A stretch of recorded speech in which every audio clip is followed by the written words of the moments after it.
on a 3-day prayer session for this particular thing. I guess our God will need to come down. And I guess Kofi Kenyatta will have to change his song and ask God to come and take hold of this country immediately. It's not a good Thursday at all for Ghana, and I hope that things will be okay. But we are ready to help you start the day right Thursday morning from now till 9 a.m. The NewDay team is on. And Johnny is here. Johnny, good morning. Good morning, Bright. If you're a pastor who has a rate card for how much people must pay for miracles, signs and wonders and blessings and 24-hour miracles, you'll be happy, because if you got $5,000, you'll be excited. Well, but in this country where we explain everything with religiosity and spirituality, it will be fine. But we will survive. We'll survive. Good morning. We trust that you are fine this morning and you are healthy, alive, and happy.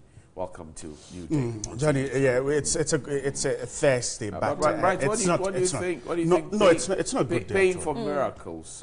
Well, if there's any miracle for us, Ghana needs that miracle now. So we need to go and pay. The leaders of this country must sit on their chairs. I guess this is the time that really the supposed people would know as leaders, with all the maturity, with all the experience, they should simply get to sit down and work.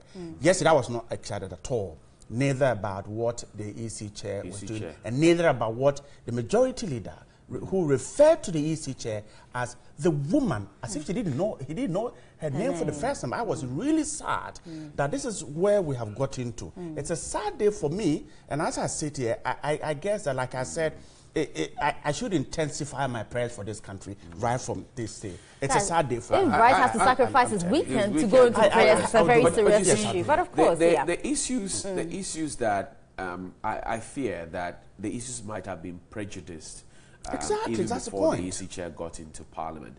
But you see, the EC chair also didn't help issues when, for example, accounts are presented on internally generated funds, and they are presented to you. The understanding is that everybody must see it before it goes public. So on the basis of that, if the EC chair says, well, I speak for myself, because when the EC chair changed the logo, I remember at that particular press conference, she says, we saw it, we liked it, and we chose it. That was money spent on our behalf, all of our money. Now it's come to money that we have given you to spend and account for. You say you speak for yourself, you are not the entire commission, but you sit atop the commission. If there's a finance director, administrative, whatever it is, they all answer to you. So it's a sad situation. Yes, so you would have seen the document. How then are you speaking for yourself? And you know, then the counter by the majority leader also, it didn't really wash. You're wondering what exactly is happening. Johnny. Well, people have put this side by side with when the president had his, meeting the press, and he asked, when questions about the economy were asked, he threw it, to the vice president, because obviously he thought the vice president was in the capacity to handle economic situations. And of course, Bawumia never came out to say he speaks for himself. He definitely spoke on behalf of government. So I think when we juxtapose these two, it may be a different context. But then again, like Johnny rightly said, Madam Charlotte to say, to the best of our knowledge, everyone under your commission answers to you. And so when you come to answer before Parliament, the assumption is that you stand in that position as the boss overall, the one who understands at least how most things have been handled. So if even at best you don't know how it went by, I don't think to answer by saying I speak for myself may be the right speech for Parliament. I think that the leaders of this country are letting us down. Look, from the presidency to the vice president to the leader of the judiciary to the leader of Parliament, the majority, the minority leader, the EC chair, every one of them must from today begin to think that this is Ghana. We started this journey from '92. There were at times in our history when elections, this country had nearly gone over the edge. We stood together and we made it. This is not the time to rock the boat. Okay, so all of them will need to sit there and come together, whatever animosity you have, for God's sake and for the future of our kids. Because for me, I believe that our generation is past gone. We have not been able to make Ghana that kind of golden country we want to be. But I believe that our children will be able to do it. So please, don't destroy this country for our kids. Come together. Forget about where you belong to. Sit together. Now, let all these that happening, sit down, jaw, and come to a conclusion. You see, what is happening for me is sad because it looks like we all have lost the focus that the ultimate is Ghana. We're all working for Ghana. Let's put aside the politics. At the end of it, what kind of Ghana do you want to see? Is what you see what you would want your future generations to come and inherit? Because you see, it definitely is. There are 7 commissioners at the Electoral Commission. They are all commissioners of equal rights, but the EC chair is the primus inter pares. She's the first among equals. Definitely. So then, no matter what issues you have with them, how do you rally all of them? Because yesterday, when I saw the shot in Parliament, I think that there were about 6 or so of them. Madame Georgina Mankwa was not there. Some of them, right? Some directors and some directors were not there as well. Another deputy. Exactly. So then you are asking, okay, what was the rationale bringing all of them to the place? Now, if Madame Charlotte said didn't want to respond to those questions, Mr. Eric Kofi-Jakpasu is Director of Communications. Couldn't we have pushed him to say it? Or, like Amma rightly said, couldn't we have pushed the person in charge of finance to answer that question? You see, so the dynamics in the whole issue, I may not think it's politics. Johnny, I think that it's ego play. It's ego play that's working. Well, it could be ego play, but I tell you, within the I am old before enough. The ego I have comes followed in. This country's so not partisan politics. That one also comes in. Okay. I have followed this country's journey. It's a salad of issues. It's a mixture from of 92. I have followed this journey from 92. And Johnny, you cannot explain this without bringing in politics. Okay. What again is eating all these leaders are? What at all is eating them out? What are they fighting for? What are they fighting for? At the end of the day, look, I am saying that we have a lot to lose if we sit down and allow this to degenerate into what everyone thinks it will be. Look, there will neither be a winner, there will neither be a loser. All of us will lose. I am telling you. If you like, let us sit down and watch this. It is not good for us. Let us deal with it. Nobody should say that I belong to the NDC, I belong to the MPP, I belong to the APC. This is the time for Ghanaians to show. And for Christ's sake, look, the Ghanaians have a saying, Onukpa Beshian. Where is the Council of State? This is the time we need to see them. This is the time, because what I saw yesterday is just someone about to light a fire, okay, that will consume this country. And somebody must get up and put this fire out. And the Council of State has a huge task to perform this time. We need to see them in. And then this also perhaps, I mean, as I've heard in certain quarters, may set us on a very wobbly road. So then we're looking at the Christian Council as well. Because prior to elections, you will find a lot of them. Christian Council, civil society organizations, calling on all of us to be calm, to go and vote, not to foment trouble, not to do this. But after elections, we don't hear from them anymore. And so people have alleged that they may have politics playing in there, or they're being pulled by certain streams. So we hope not, because we want to hear from them. When these things arise and you don't speak, the idea is then you're being, influenced in a particular dimension. And so if you think you're free of politics, then come out and say something. But then again, it raises issues about auditing, because obviously there was an issue where you can't, your account sheet doesn't balance. And so my question is, Madame Charlotte will say when she came to office, we wanted to put some auditing in check so that, they balance out their monies. But of course, even coming to to Parliament, we saw that there was a lapse. And so, of course, when it comes to these ministries, departments, agencies, are they really working to make sure their balance sheet works out? But if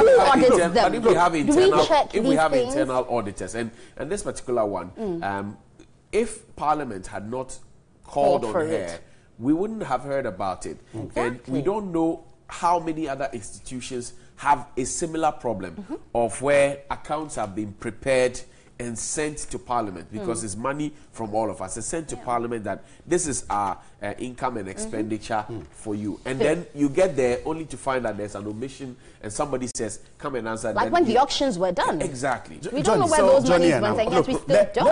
Let me paint a picture. I guess that, you see, some people are thinking that someone, the 3 commissioners, one of them must be found to have done something wrong. And the thinking by the persons I put in this category are that if one person is found to have done something wrong, it will resolve this problem. It will not. No. Look, I'm telling you, I'ma raise an issue with auditing. What is happening at the commission goes beyond auditing. Let me tell you, one, the president of this republic cannot go into the Electoral Commission and resolve this issue by virtue of the Constitution. Right. The Chief Justice cannot do it. Parliament cannot do it. Right. Okay? And that's how serious this is.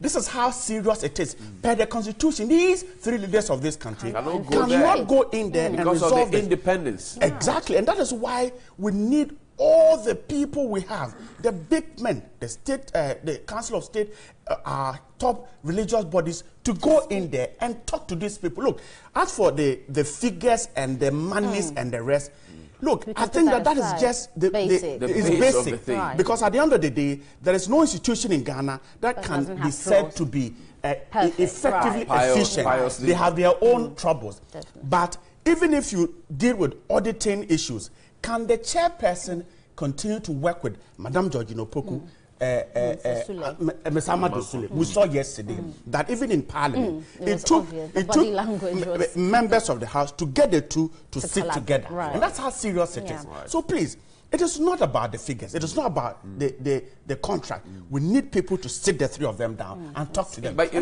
you see, Bright, and I side with you because in 2018 we are hoping to have our local elections for DCs and all of that. Yeah. They will need to superintend over that. We will need to give them money to do that work. Yeah, that's right. If they are not united, if they can't chart a single course, then we are in danger. This line again. It will repeat itself. It becomes a vicious cycle. There have been allegations about illegal vote transfers. There have been allegations about polling stations that were not supposed to be on the sheets, but came up anyway. So all these are critical issues. Now, if I am going into an election and I know that, well, there's a temptation of my votes being transferred or an illegal polling station being created in my name or within my catchment area at my blind side, why wouldn't I be agitated? Definitely. And the agitations will lead to something else because it is competitive. Bright is standing for it. I am. Amma is. Who wins?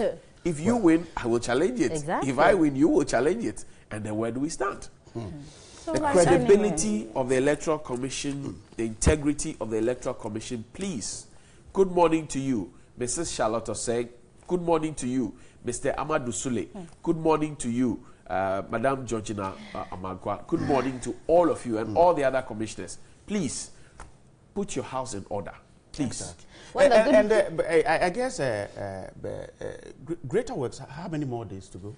It ends on Friday. Yeah. Okay. Okay. Why you want to go and sow seed? No. I'm sure the leaders will remember Ghana in whatever they're doing. Okay. And not only the International Central Court. I guess there are other churches who do Christianity, Friday or the Muslims. I think they should set aside Friday and pray for this country. This is, for me, this is not good at all. It's not good for us. I would have wished to have a better weekend than this. I guess we'll have a plan. On that note, let's do some headlines now. Daily Statement says Ghana and Malta pledge to deepen ties of cooperation. And then all eyes on Chief Justice as President forwards petition against EC boss to her. And then finally, EC chairperson quizzed over media accreditation cash. Okay. Well, we've already spoke about the EC, but of course the Chief Justice part. People were asking questions whether the president had to, ask for the name of the petitioners before he forwarded it to the Chief Justice. But of course, we've been heard that the interpretation has to come from the Supreme Court. However, within the law, he may have that purview. I feel because he's a lawyer, definitely he has more insight than maybe if a person holding that capacity was not a lawyer would do. So I think that really belittles the point. But I guess it helps if the Chief Justice is supposed to be all the monarch of all she surveys in terms of law in this country, and the thing is given to her, what's the point, really? I don't get it. Some are suggesting, anyway, that Professor Mills, bless his soul, received so many of such petitions, but there were some that he didn't put out there because he wanted to put all of us first together. And some are thinking that, well, this one may split us all together. I don't know. I'm not a lawyer. I won't pretend to be a lawyer this morning. Anyway, so today also says Asiedu punches holes in special prosecutor's bill as government withdraws it. Then press refers EC to CJ. Then EC boss grilled over media cash. Again, headlines seem to be the same running forward. As for the special prosecutor thing, well, for me, right from day one, I have always said that this is not anything that we should begin to sing Hallelujah chorus because we have a special prosecutor. In other jurisdictions, it has been working all this while.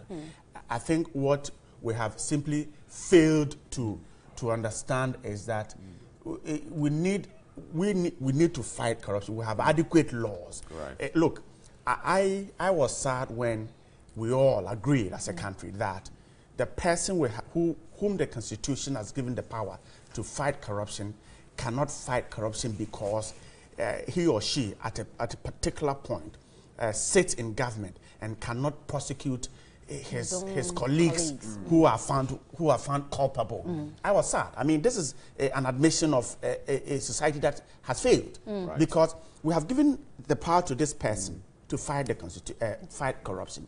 Then we turn around and say that, oh, he cannot or she cannot fight corruption because Amma, who is corrupt, is his or her a colleague in the party ruling. That's a sad admission of failure on our part. So for me, this is not new, but particularly when there are clauses to suggest that some corrupt practices can be said to be, oh, where the serious. No, this one is not. As we said yesterday. No. But you see, it's not just that one that's been withdrawn. I think that the Zongo Development Fund bill has also been withdrawn. And you know that there are a lot of expectations for the Zongo Development Fund, given the fact that, you know, people are expecting the cash to flow because we've been told that the cash is ready to be disbursed. And so now that the bill has been pulled out, what happens to the hopes and dreams of those and you know that in the Zongos, it's not just Muslims who live in the Zongos. There are Christians who also live in the Zongos. So you're wondering, you know, where do we go from here? Johnny, to go back to the special prosecutor bill, Mr. Matanamidu is suggesting that someone might have smuggled that clause into it. I am wondering what he means by that. I mean, it just come from a cabinet. I mean, how did it get smuggled? Somebody changed the document. And he says that some members of the president's government might have done that because of they know they are corrupt, and so they want to put it in there so that certain corrupt practices they engage in might not attract the special prosecutor. I am wondering how he comes by that. See, right, I think that I saw that tangent on social media.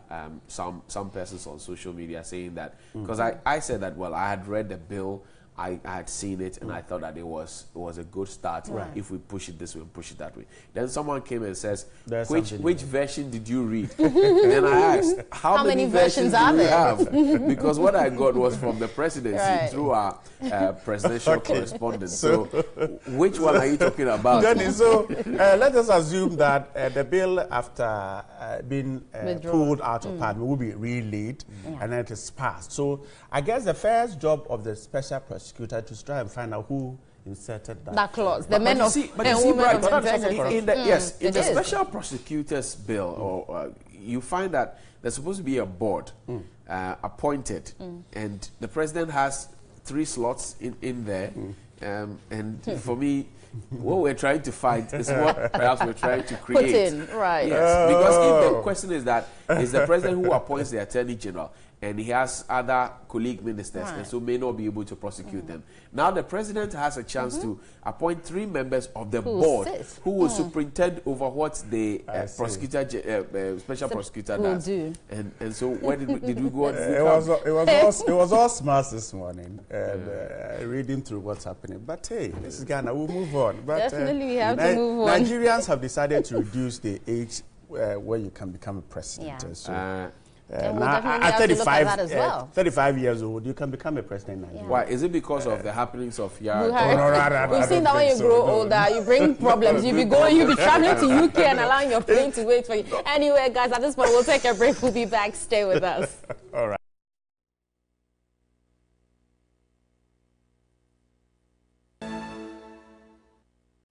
Welcome back. We're discussing health. And of course, we're talking about hepatitis because it's World Hepatitis Day tomorrow. And of course, Ghana is taking the lead to start talking about it. It's something we've been doing for years. But of course, in this year, we're hyping it the more. Joining me in studio, I have Ochiame Kwame and Dr. Vera Asante. She's a pharmacist from the UK. But of course, you're Ghanaian. Welcome, gentlemen and lady.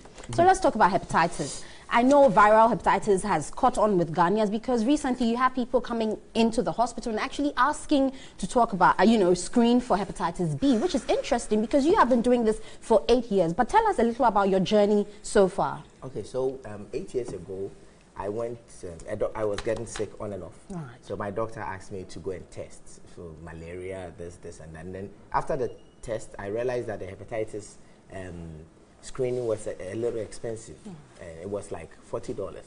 And so I went back to the doctor, Dr. Kwame Boadu of South Central. So I went back to him and I asked him, Doc, why is this thing so expensive? He said, yeah, it's expensive. So we decided to form an NGO to give free hepatitis education first to unsuspecting Ghanaians. And we started looking at market circles and taxi stations and trotro stations and sometimes schools. And when we started giving the education, send out brochures, we saw that, it's not enough.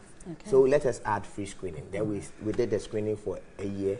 We saw it wasn't enough. Then let us add vaccination, because the 85% of people that usually test negative, they'll go back to the risk zone. So then let us vaccinate them at once. And then we became a part of the team that wrote the Ghana policy document on hepatitis. And we started connecting internationally, and 8 years now, every year we screen 1,000 people, so I can confidently say we've screened about 7,000 something to people. 8,000 about. Right, okay, interesting. So let me ask exactly where your support comes from, because of course Ministry of Health must have some input in the sense that they vaccinate the children at least against hepatitis B. But once you have taken it on, how then do you reconcile with them to make this a bigger thing? Okay, so the Ghana Health Services, every year I get my endorsement from the Ministry of Health in, I don't know how, in power behind me, to let people know that, yes, we agree. This year, this is the only year I have not had the minister say something to people on World Hepatitis Day on camera, because I've been trying to get the minister. He's going to Japan, he's busy, but the Ghana, I work closely with the Ghana Health Services, and then they give me the guidelines.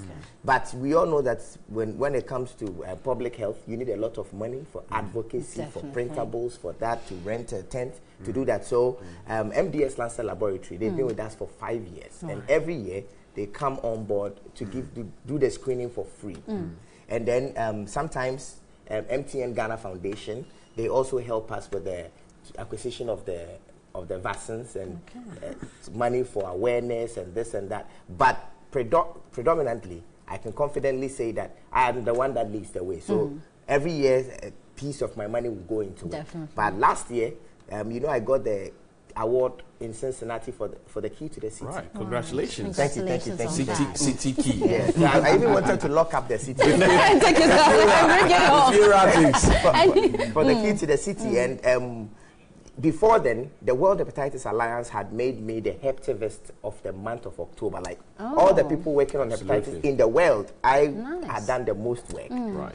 Yeah. So they sent newsletters, and the Black Nurses Association heard of it, and they became a part of it. And now we have other international agencies and international businesses that are working with that, not only in finances, but also coming down personally to come and support it physically. So we are working progress. Are we winning the war in terms of the past 8 years, the reach and spread? Are we winning the war?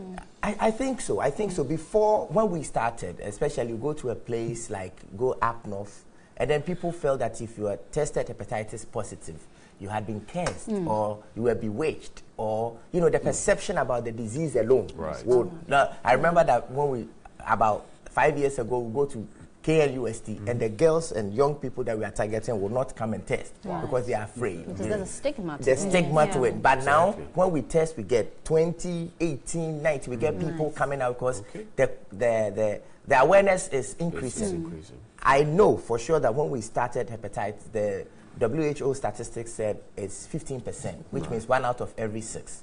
Still it's 15%, but I think it's because a lot more people are testing, so the variables are increasing. You know, so yes, we are winning the war. When you go online, you can find information about hepatitis. When the Ghana Health Services has a policy document, I can tell you that we are going to Benin and Sierra Leone and Liberia. Okay. Ghana is probably, and maybe Nigeria is probably the only West African countries that has a policy document on hepatitis. Nice. Oh, thanks to you and your team. Thanks to you and your team. But what made you want to partner Okyeame Kwame in fighting hepatitis?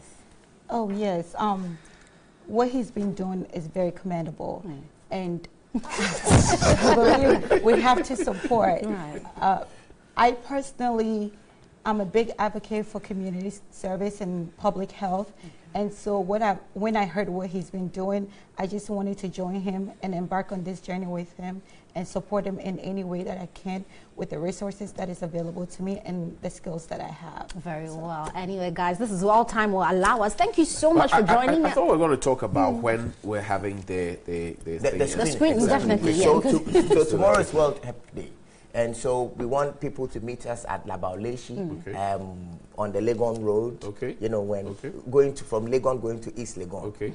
There's a Presbyterian Park. School Park. School Park. To the right. To the right. Exactly. And it's free. Screening is free.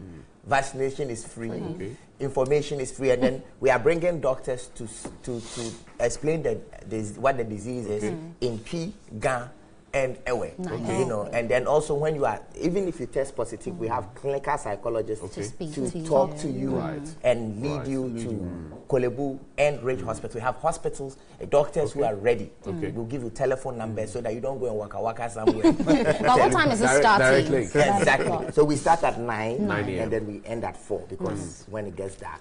And Okyeame Kwame music will be free tomorrow. Definitely. Definitely. Thank you so much, Okyeame Kwame and Dr. Vera Asante, for educating us a bit on hepatitis. Tomorrow is World Hepatitis Day, so go out there, Labauleshi, East Legon, and get tested and be vaccinated if you need to be. Yes. We'll take a break. We'll be back. Stay with us.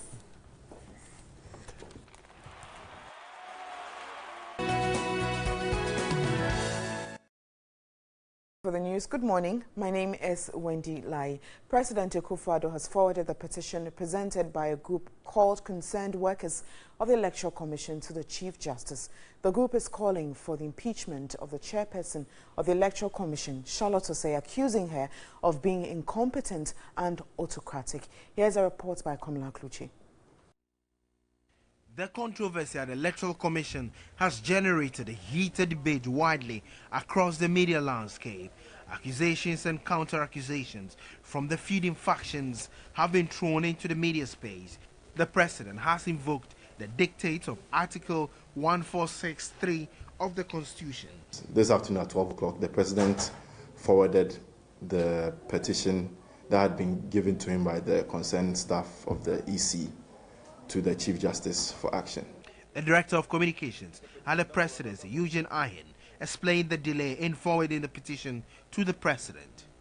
The names of the petitioners were not present, but I think on the 20th of July, the counsel for the petitioners furnished the Presidency with the names of 17 people who have petitioned for the removal of the chairperson of the Electoral Commission. So yes, the President forwarded the names of the 17 persons in addition to the petition that was brought to him by counsel for the petitioners. Komla Kluche, TV3 News, Accra.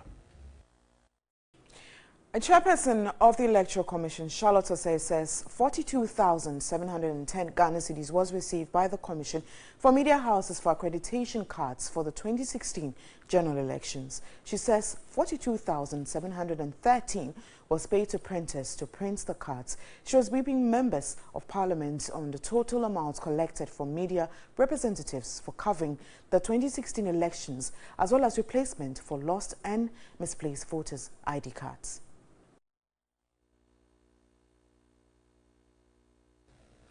Journalists who covered the 2016 general elections were charged 10 cedis each for accreditation, which attracted 42,710 cedis as total fees collected by the Electoral Commission.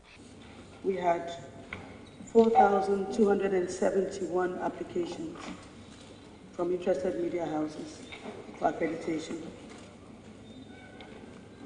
Out of that, the Commission charged a fee of 10 Ghana cedis per card. This covered the actual cost of printing the card, the lamination, the provision of tax, which was 8 Ghana cedis, exclusive of VAT and NHIL. That's what the printer charged. There were also 273 journalists, technicians, political party and candidates, representatives, and observers who were accredited without charge. She said 4,444 cards were issued and explained it was not the first time media houses were charged for accreditations. She said the Commission has all payment vouchers and receipts to show. On the cost of replacements of lost ID cards, the EC chair said the Commission from December 22 to July 24 has collected over 2.5 million cedis, but that money had not been expended. She said they were charging 5 cedis, but the total amount of money she got, surprisingly, had some pesos. Is it what resulted in the net having pesos? When we requested our account statements from Ghana Commercial Bank just for this year alone, it ran into about 1,300 or so pages because of the 5 CD transactions. So it's difficult to compute and separate that. So it's easier to actually take out the filing fees for presidential candidates, the filing fees for parliamentary candidates, all the other items, subtract it, and then the figure you have represent the cost of the replacement of ID cards, because it's the most voluminous transaction, and it's difficult for you to add it all up separately. And so that is why you'd end up with a point. When asked why the figures she mentioned were not captured in the Commission's budget estimates presented to Parliament, the EC chair said it was an oversight. The EC chair and other commissioners of the EC were expected to meet leadership of the House to discuss the rift between the chair and the other commissioners, but Minority Leader Haruna Idrisu described that meeting as unnecessary. We're still staying in Parliament, and the Office of the Special Prosecutor Bill and the Zongo Development Bill have been withdrawn from Parliament and is expected to be relayed by the Attorney General. The Office of the Special Prosecutor and Zongo Development Bills were laid in Parliament on July 18. The minority raised concerns the bills had not met the 14 days gazetting period, but the majority argued they were of urgent nature and did not need the 14 days mandatory days of gazetting. The Committee on Constitutional and Legal was therefore compelled to go back and determine whether the two bills qualified to be of urgent nature. On Tuesday, the committee presented its report indicating they were not of urgent nature and should be taken through the normal stages. Minority Leader Haruna Idrisu then argued that the Attorney General withdraws allow the bills to go through the 14 days gazetting period before relaying, but that was not taken by the Speaker. But on Wednesday, the First Deputy Speaker announced the bills had been withdrawn. Ghana and Malta have agreed to explore trade, commerce and investment, receiving the Maltese president at the Flagstaff House. President Akufo-Addo pledged to promote investment opportunities between the two countries. Maltese President Marie-Louise Colero-Preca is the first leader of Malta to visit Sub-Saharan Africa and Ghana in particular. She is in the country to explore business and investment opportunities and to strengthen ties with Ghana. Ghana and Malta have agreed to work towards driving business opportunities to improve economies of the two nations. The major outcome of this meeting was the reaffirmation of our commitment to collaborate further and provide mutual support at both bilateral and multilateral levels. Her Excellency, the President of Malta and her team resolved to give voice to Ghana's cause and interest in the European Union. We, on the other hand, will also help to facilitate the provision of a platform for enhanced economic engagement between Malta and the member countries of ECOWAS. This should boost the trade volumes and help bring prosperity to our two people. President Preka is confident of stronger relations between Ghana and Malta to the benefit of their people. Foreign ministers of the two countries later signed bilateral agreements to enhance relations. We now head to the courts, where the Court of Appeal has dismissed the application filed by human rights lawyer Francis Sosu on the grounds that the court has no jurisdiction to hear the application. Presiding Judge Justice Henry Anthony Kofi said counsel for the applicants should have filed the notice of appeal at the registry of the General Legal Counsel instead of the High Court. Lawyer Francis Xavier Sosu was seeking to halt his 3-year ban by the General Legal Counsel pending a determination of an appeal challenging the suspension. Counsel for the applicant, who was supposed to file the notice of appeal at the Registry of the General Legal Counsel, rather filed it at the High Court. In arguing, the lawyer for the General Legal Counsel said that was wrong. In his judgment, the Court of Appeal judge said it has no jurisdiction to hear the case because of the processes used in filing the case. Fighting his suspension at the Court of Appeal, counsel for Francis Sosu in his application told the court his client's suspension was harsh and excessive.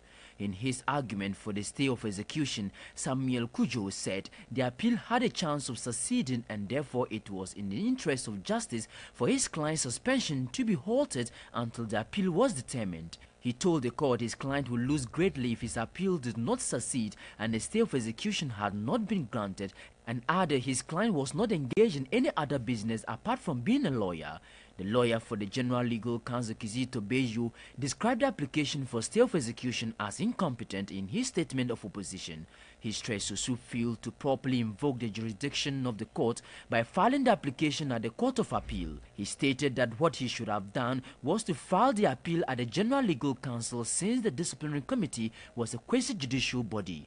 Justice Henry Anthony Kofi in his judgment indicated that the application had not properly triggered the jurisdiction of the court, adding, as the case was at the moment, there was no matter before a lower court, indicating that the right thing was to appeal the General Legal Counsel.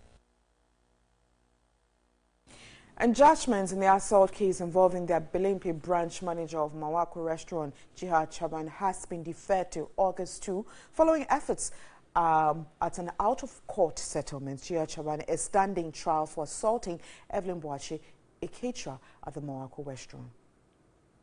Jihad Chaban, who is accused of dipping the face of Evelyn Boache into blended pepper, was arraigned before the court on March 8 with 3 counts of charges: offensive conduct, assault and causing harm.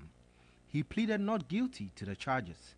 The incident, which happened on February 26 this year, had traveled a full trial, and the court was expected to deliver judgment on Wednesday, July 26. But in court, the magistrate Victoria Gansa indicated she had received documents covering the terms of the agreement reached between the two parties, hence her inability to deliver judgment. Counsel for Jihad, led by Ulio de Medero, told the media the caterer had agreed to an out-of-court settlement but was tight-lipped on the details. I've said time and again that we, my clients, Mawako, want to put this behind them. They want to settle the matter. The girl wants to settle the matter. And I don't have the instructions to give the details of the settlement. When the time comes, we'll let you know the details. The magistrate indicated though the civil aspect of the case could have been dealt with by the settlement, the criminal aspect lingers. The magistrate at the Abeka District Court, Victoria Gansa, indicated that she only received the document concerning the terms of settlement on Monday, and there is the need for her to study the document vis-a-vis her judgment so that come the 2nd of August, she passes her judgment. From the Abeka District Court here in Accra, I am Selom Amenya for TV3 News. And from the News Hub, I'm Wendy Lai. That'll be all for this morning. But these 3 are not done yet. Hi. I wish you guys all the best. Hi, Ms. Lai. How you doing? Very well. Are you okay? Very well. Bryce, how are you doing? Well, I'm not picking on you. Wendy, I'm no, just... He's your favorite. Why are you explaining yourself? No, I'm not too good. You know, the whole country is on that kind of state. I'm not too good. You know, my Thursdays, my weekend starts on Thursday. I should have been more excited. But, I mean, this situation, how can I get We'll find you water and butter. You'll be fasting. Yeah, fasting, not worry. All right, guys. Water and butter. All right, thank you. Anyway, let's do some messages quickly, and then we get to Rant. Well, okay. Interesting, Bright. Your messages have started coming. People are not happy at all. No, we can't be happy country. Yeah, I mean, sometimes it's not healthy at all. But what do you do? It's painful. It's painful. I know how it feels. Well, it says, hello, Bright. I think this country needs serious deliverance. We started democracy for a long time, and so we need to wake up and stand on our feet so that this country can go far. Akika Norbert in Bolga. And may God bless you, Ochame Kwabe, for the work you're doing. Hi, good morning. If I may ask, why is it that Uncle Bright doesn't look into the camera? Why? I need an answer from Roger. Bright, you want to respond to this? I'm a happy person this morning. Good morning. I'm Ike from Goso. Our leaders, some of our leaders are not serious, and they need to be sacked. Look at what is going on now. Johnny, I like your suit. It says Johnny. You guys are doing a great job. Good morning. I'm Elikem from Takrady, and good morning, Bright. I'm Johnny BAJ. You guys are doing an amazing job. Love you. EC boss, Mrs. Osei, has to resign from her position because she doesn't know her responsibilities. You think? Well, Honorable Kennedy Ejipon was right to say she is too young for the position. Wow. Is that it? Honorable, my greetings to JJ Davies and wives at Tudazi from Gomwa.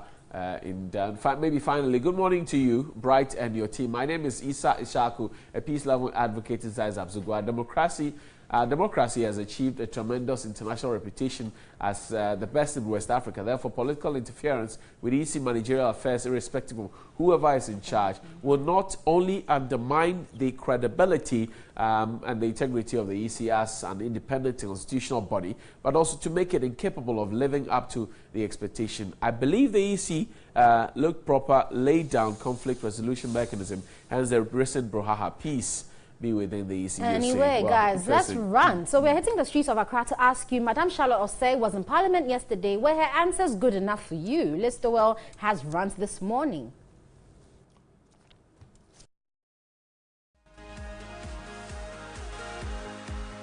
Issues bordering on the credibility of the Electoral Commission still pens. The EC boss has appeared before Parliament to answer some questions.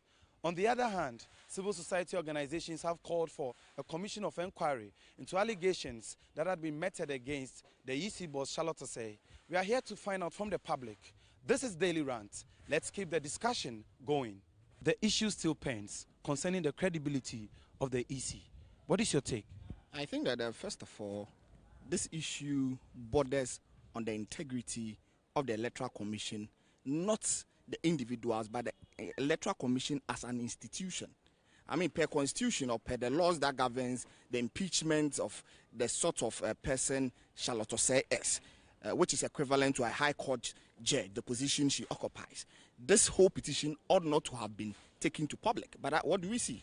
It is in the public. There has been a petition to the president that she should be impeached. Now, per constitution or per the dictate of the constitution, the president has forwarded the petition to the Chief Justice, and the Chief Justice is mandated to form a 5-member committee to look into the issues. And so why don't we leave it for the Chief Justice and the committee, which will be set up by the Chief Justice, to look into the issues? One thing we must get clear, before the petition was even sent to the president, the petition was made known. The lawyer who was involved in that case had already issued that on social media.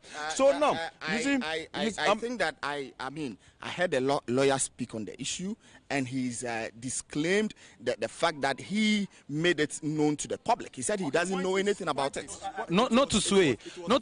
Wait. It was found on the Facebook blog of the lawyer before the petition was served the president. What is the constitution talking about? The formality of impeachment.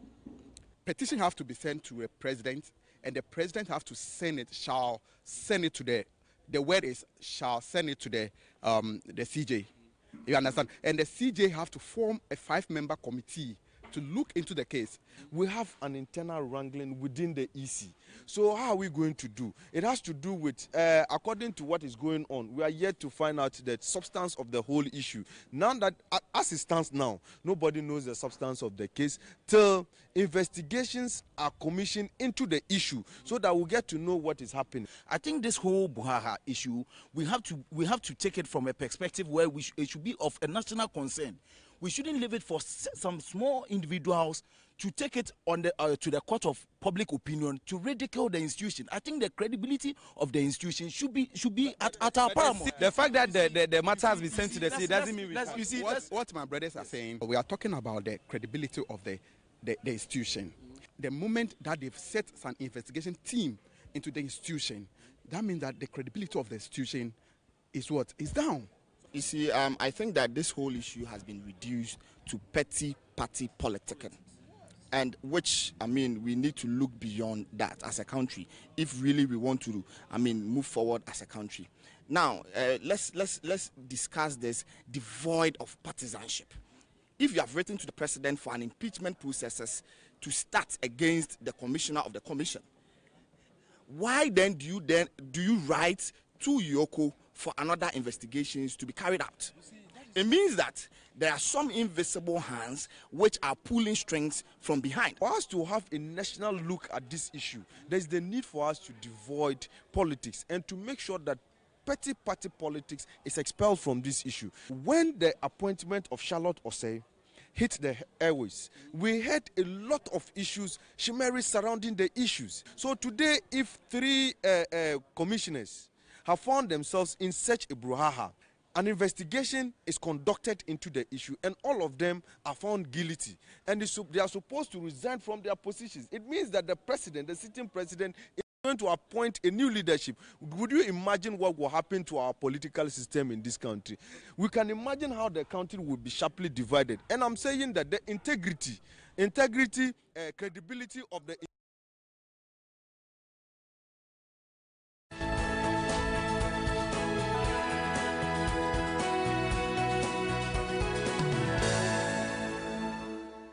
Right, let's start with here. Let me show you the Daily Ghanaian Times this morning. Kind of a relaunch, very beautiful front page. The story is here, Ghanaian Times relaunched. That's on the front page, a new Ghanaian Times, just to show you this.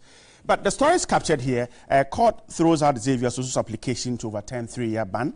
Government withdraws Special Prosecutor Zongo Development Fund. Daily Graphic, EC boss to face Chief Justice as President forwards petition to head of Apex Court. Parliament grills EC boss, and death toll in Tamale flood disaster rises to 4. The guide, Daily Guide, EC boss is hot, sweats in Parliament, petition sent to Chief Justice, and how we killed Mahama suspect reveals. Local banks beg government over single treasury, and Special Prosecutor Bill withdrawn. The Today newspaper, Asiedu punches holes in Special Prosecutor's Bill as government withdraws it. And Independent, MPs angry with the EC boss over "I'm speaking for myself" comment fallout from the ongoing impasse at the Commission. And Daily Heritage puts it, impeachment of EC chair begins as President Akufo-Addo refers petition against EC boss to the Chief Justice. The Statesman, all eyes on Chief Justice as President forwards petition against EC boss to her. So that story virtually gets space in every newspaper this morning. My guest to do the talking from my extreme left is a senior partner at Systems Legal Consult, a former member of Parliament for the Bantama constituency, a member of the NPP, Honorable Henry Kwabena Kokufu. Good morning. Good morning. Hope you're doing good. Yeah, thank you. Thanks so much for your time this morning. Yeah. And then next to him in the middle is Edgar Ewedu, an insurance analyst. Edgar, good morning too. Good morning. Hope you're doing good. Very, very good. And then the member of Parliament for the Damongo constituency, a member of the NDC, Honorable Adams Mutawakilu. Good morning too. Good morning. Hope you're doing good. I'm doing good. Grateful for your time this morning, gentlemen. Now let's start with this one. The president, almost every newspaper has it. It broke yesterday. The petition filed by, now we know, 17 persons has been referred to the Chief Justice. That's the story so far. And we're told, for instance, the Heritage put it that impeachment of EC chair begins, suggesting that the processes has started. Honorable Mutawakil, let me start with you. Now, this is the beginning of the process. That is what some lawyers are saying. Constitutionally, that's what the president has to do. Now, in unraveling what is happening at the EC, how does it help in dealing with what we are facing now as a country? Yeah, thank you very much, and good morning to our cherished viewers, and more especially the good people of Damongo constituency. Yeah. Once the petition is put before the president to consider, the Constitution mandates him to forward it to the Chief Justice, and which he has done. The Chief Justice now studied the petition and to see whether there's a prima facie case against or there's substance in the petition, then start the process. And that is where we have gotten to. Earlier on, we are all aware that we didn't know who were the petitioners, and the EC boss said the petition seemed to dent his image, and that one too is in court. And Chief Justice, I know, will go through it, and at the end of the day, we'll know the way forward. But looking at the situation, I look at it from the petitioner, while petitioning the president for due to incompetence, as they allege, it's a matter to be discussed, whether truly she's incompetent. If you say she's incompetent and therefore do not deserve to be there, then we need to revisit the 2016 election, because an incompetent person cannot run a clean election. And I think that after the election, we all accepted that she has done very well. There wasn't any dispute after the elections, and things have moved normal. So if you tend today to say that she was too incompetent, she's too incompetent to head the place, then there is a need to relook at a lot of issues, and including the declaration of the 2016 election. I think that a lot of us are not looking at the implications of saying she's incompetent and therefore need to be changed. It has a lot of implications looking back, because she was the head of the chair and she declared the results, declaring His Excellency Nana Akufo-Addo president. 6 months down the lane, she's incompetent. That is something we'll deal with in the course of time. Two, there is also a Yoko in terms of financial matters, and it has come up, and I could hear a lot of people, Asiedu-Dartey and calling for the head of the EC and the team to resign. This, I see, is premature to be calling for. We expected them to call for the same when the boss issue came out. Apart from ASAP and few people, they were quiet. We expected them to do the same when the issue of the $2.25 billion bond, they look at it. We didn't hear anything of that sort. And why just rushing, asking for the EC boss to asking for her and the two deputies? I think it's premature, and we need to still wait and look at the substance of the case. Initial comments. I'm grateful. Honorable Kokufu, so I think the general consensus is how to deal with the situation. Now, the president has done what he has to do constitutionally. Do you think it will go, or how will it go to deal with what we are seeing at the Electoral Commission at the moment? Good morning to your cherished viewers, to ourselves, my colleagues, and you and your crew, my people in the Ashanti region, and then in Kumasi. The president is back home working for the people of Ghana. Good morning to you, Mr. President.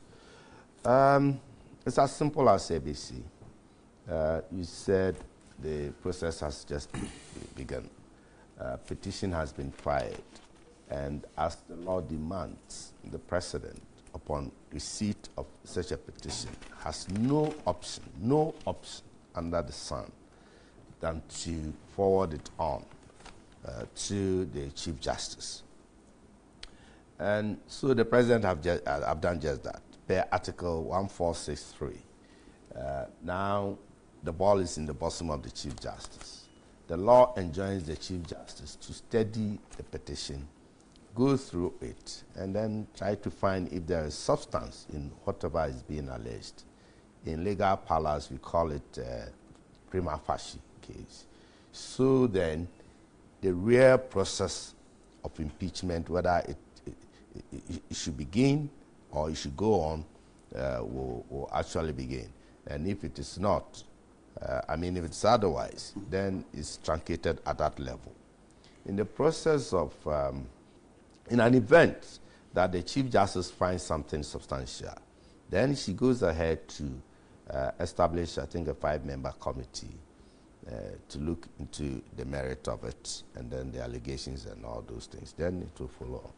So at this point, and at this juncture, we are the New Patriotic Party. We have nothing more saying other than to allow due process to go on. I understand and I've read that civil society organizations, including IDEC and so many, have been calling for the head of the 3 feuding parties, the top hierarchy, by name Madame Charlotte said, the chairperson herself, and then the 2 deputies, Sula Amadou and Madame Georgina Opoku.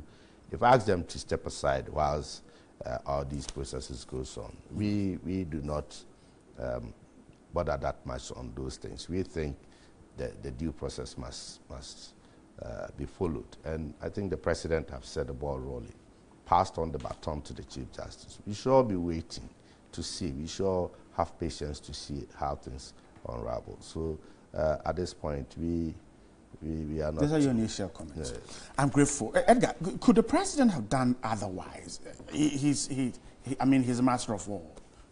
Could he have kept the petition? Unfortunately, he is not a master of his own. Never. He is bound by the laws of this country. The Constitution is very clear. And as someone would say, unambiguous language, the President has no other choice than to do what the Constitution mandates him to do. That is why I particularly was a little bit disappointed when I heard is it the chairman of the Peace Council, right? Is it chairman or president of the Peace Council? He's the chairman of the Peace Council. Yes. Professor Reverend Kwasante. Talking about a commission of inquiry to be set up so that they can mediate the impasse. And I was saying that, wait a minute, I found a little bit of a problem with that. Serious allegations of such nature has come out. And you are saying that a commission of inquiry should go and see how they can smoke the peace pipe. I found that rather unfortunate that should come from the chairman of the Peace Council. Be as it may, I think certain issues have come out, and the position of IDEC, really, I find it as they seem to be seeing the problem that has come up. But sadly enough, Parliament is not seeing the problem. And I think just as what Parliament did yesterday, which I felt was totally unnecessary, they should have rather used that time to have gone to invoke that Article 298 of the Constitution. You see, there is a crisis situation at EC, and of course, not just a crisis situation, but it's a constitutional crisis. The deputy of, what's the name? The lady there. Madame Georgina Opoku. Yes. Is also alleged to have been involved in some financial malfeasance. Okay? For which Iyoko says she should step aside. Amadou is also being alleged to have been involved in...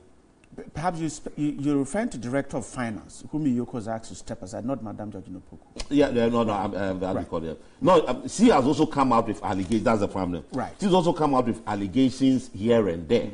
You understand? And those allegations are issues that are also part of the malfeasance. Right. That of Amadou Sule is also there. Alleged to have collected some 5-point-something million from the NDC and not accounted, gone into his personal account and all kinds of things. and these people are still at post. Are we suggesting that not until someone decides to petition the president, these people will still have to be at post? Now, the question is, can they be removed?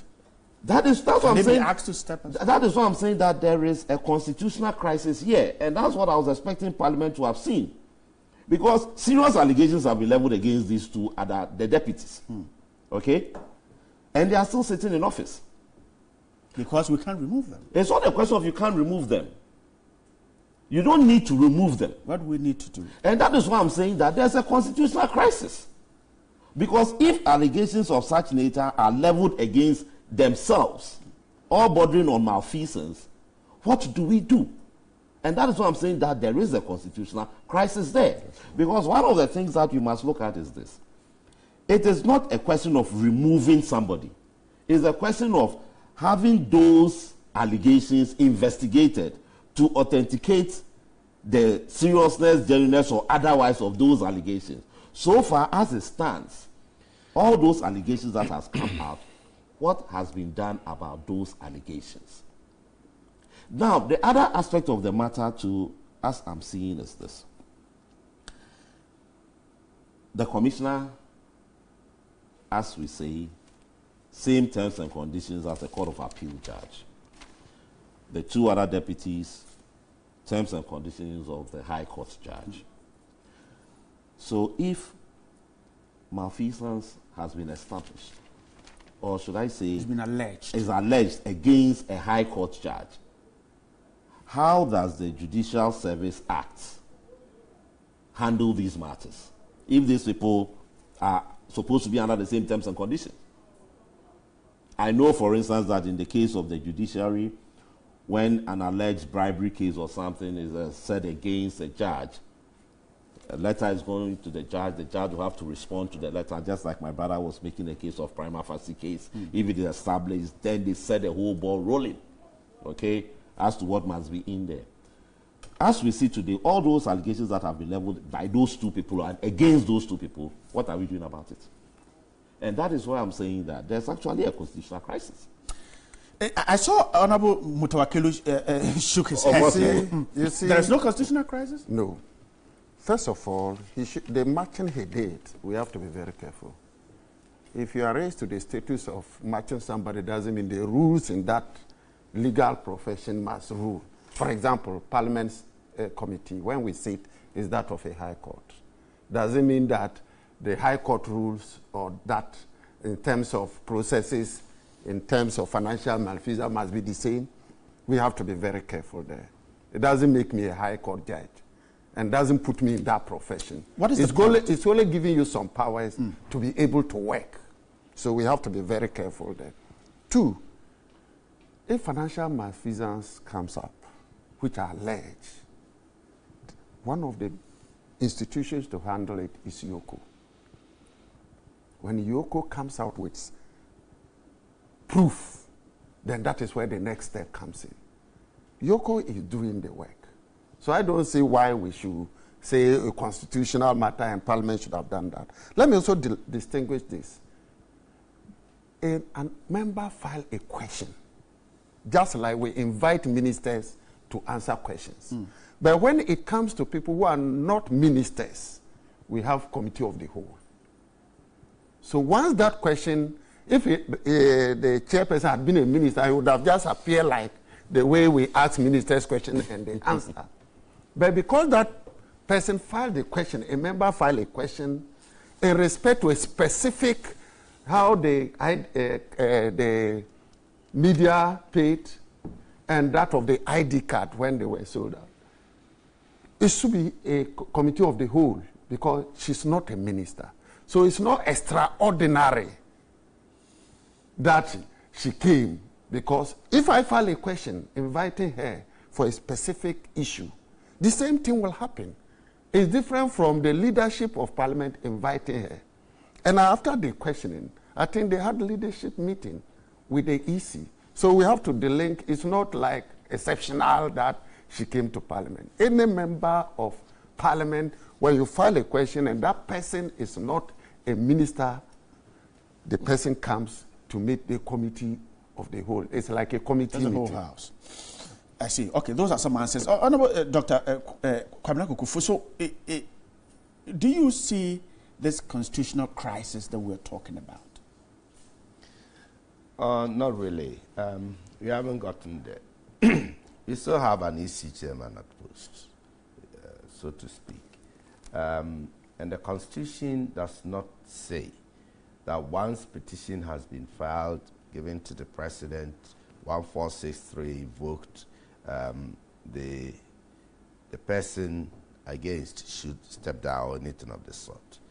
And if there were to be a removal or there were to be some kind of, like say IOCO or any of the bodies have come out and seriously, the three had to step down, unblock. Then of course, to be called upon, who works over there? I mean, who superintends over there? Because vacuum, nature abhors vacuum. Like so, EC cannot be there without leadership. So we haven't gotten there. As I'm saying, we at the New Patriotic Party are very much committed to institutional working. I mean, strengthening institutions to work. And EC, as you all know, is a very sensitive entity so far as our democratic dispensations are concerned. So anything that comes and borders with such institutions, you allow due process to go on.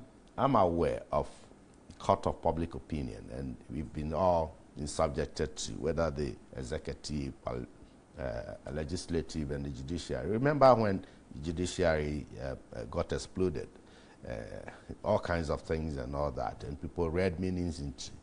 The former CJ had to put their feet down to actually allow due process to go on until we had a closure or somehow something that came out of it. So when it has happened within the CJ, and the most important thing to note here is that it's an implosion. It's something that is coming from within the EC setup itself. So there are a lot of more questions. Some have argued that it's not from the EC. For instance, the minority has said that it's not from the EC. What? It's not from within. That some strings could have been pulled from somewhere. And that is where we find some kind of difficulty. And I thanked God when Madame Charlotte Osei herself came up in response to IOCO questioning. She mentioned two of her deputies as being behind all these chaos. And for that matter, he went ahead to make allegations, serious ones as it is. And I wouldn't want to go into commentary on these issues. I just wanted to make some little clarifications. We will want to remain as calm as anything and then allow the due process to go on. At the end of the day, the ball is in the court of the CJ. Let us wait. Let us have our patience, and we will soon know where it is going. So you don't agree the three should step aside, or the EC chair should step aside, even now, as the process has just begun? Well, agreeing to what kind of law or what kind of provision, rule. There's no law or provision that enjoins them at this stage to do so. Of course, people may have their own opinion, and civil society may want to wade into it and ask for. Others have even asked that there must be some kind of ADR, alternative dispute resolution mechanism put in place. I mean, mediation and negotiations here and there. They are all outside the whole scope. They are the periphery. The real thing is the president receives the petition, passes on to the CJ. The CJ looks at it and finds out a prima facie case established. Then the process really begins if there is going to be an impeachment. If there is, then it truncates at that point. So how do you want to rush into these things? And indeed, that is the position of my party. We want to see the rule of law working. We want to see the institution of EC working. 25 years in service, if it were to be a vehicle, it would need some kind of overhauling and all kinds of here and there and all kinds of things. So these are, apart from the fact that it's very unfortunate that we are experiencing these things within EC at this time, it's also somehow a blessing, because it's an institution made up of human beings, not angels. So if infractions here and there are coming up, and really they are established to be truth, and there's enough evidence, weightier evidence, against some of the people that have been mentioned, why not? The law should take its course. I'm grateful. Edgar, you wanted to come in, but... Yes, I think the problem is that, you see, just as my brother says, you see, we are dealing with the court of public opinion, and there are real issues that the public is talking about, and that is the point of emphasis. I'm saying this. There is a petition to the president against the EC chair. The president has done what is required of him by the law. Now, what about the two deputies? There are also all manner of allegations going on of malfeasance. That is why people are saying that they must all step aside. That is the argument, that all of them must step aside. And that is why I say that, listening to what is going on, there is a crisis, because let's put it this way. So assuming there are 3 petitions against all the 3, you don't see that there's a problem? Then that is why I'm saying that there is a problem somewhere. There is a petition against the chair. So that one is clear. It's going on in that direction. Allegations have been made against the other 2. So the allegations that have been made against the other 2, as at now, nobody has come out to say, I am investigating those allegations. No. I think Yoko. No. Well, that's the allegations that Madam Chairperson made against the other 2. Okay. You see, no one has come saying that they are investigating those allegations. For instance, if someone is alleged to have collected over 5 million Ghana cedis from some political party, and it's into his personal account or whatever it is, and we are sitting down and we think that that person should still be in office, right? Someone who is talking about other issues, and that's what I'm saying. If you look at the point where IDEC and others are coming from, right? Let's say that there are real serious issues. The point we are asking is, how then does the EC run? Now, number 2, the point that my brother talked about, that Parliament can call this and do that, right? The fact that you've been doing something that is wrong for long does not make it right. Oh, you think it's wrong? No. Excuse me. Let me tell you something. What is wrong? Excuse me. I'm making my point. You have a committee, the one you are talking like. It's a question. I decide to ask a question. Excuse me, brother. Wait a minute. Be patient. You have a committee that you say has the powers of a court of the High Court. Okay, so let's say the Public Accounts Committee. All right? Any committee. Please, just be patient. Now, the Public Accounts Committee's mandate is to delve into the Auditor General's reports. All right? Here is a situation that an account has been put in place. We have not yet received the audited report of the EC. Midway in the line, you say, I call you to come and answer questions on certain monies that you've collected, that you have not accounted for, or IGF, or has not been expended and all that. What you need, the committee must audit, the accountant, the Auditor General has to audit the accounts of the EC and then present it to Parliament. Not midstream.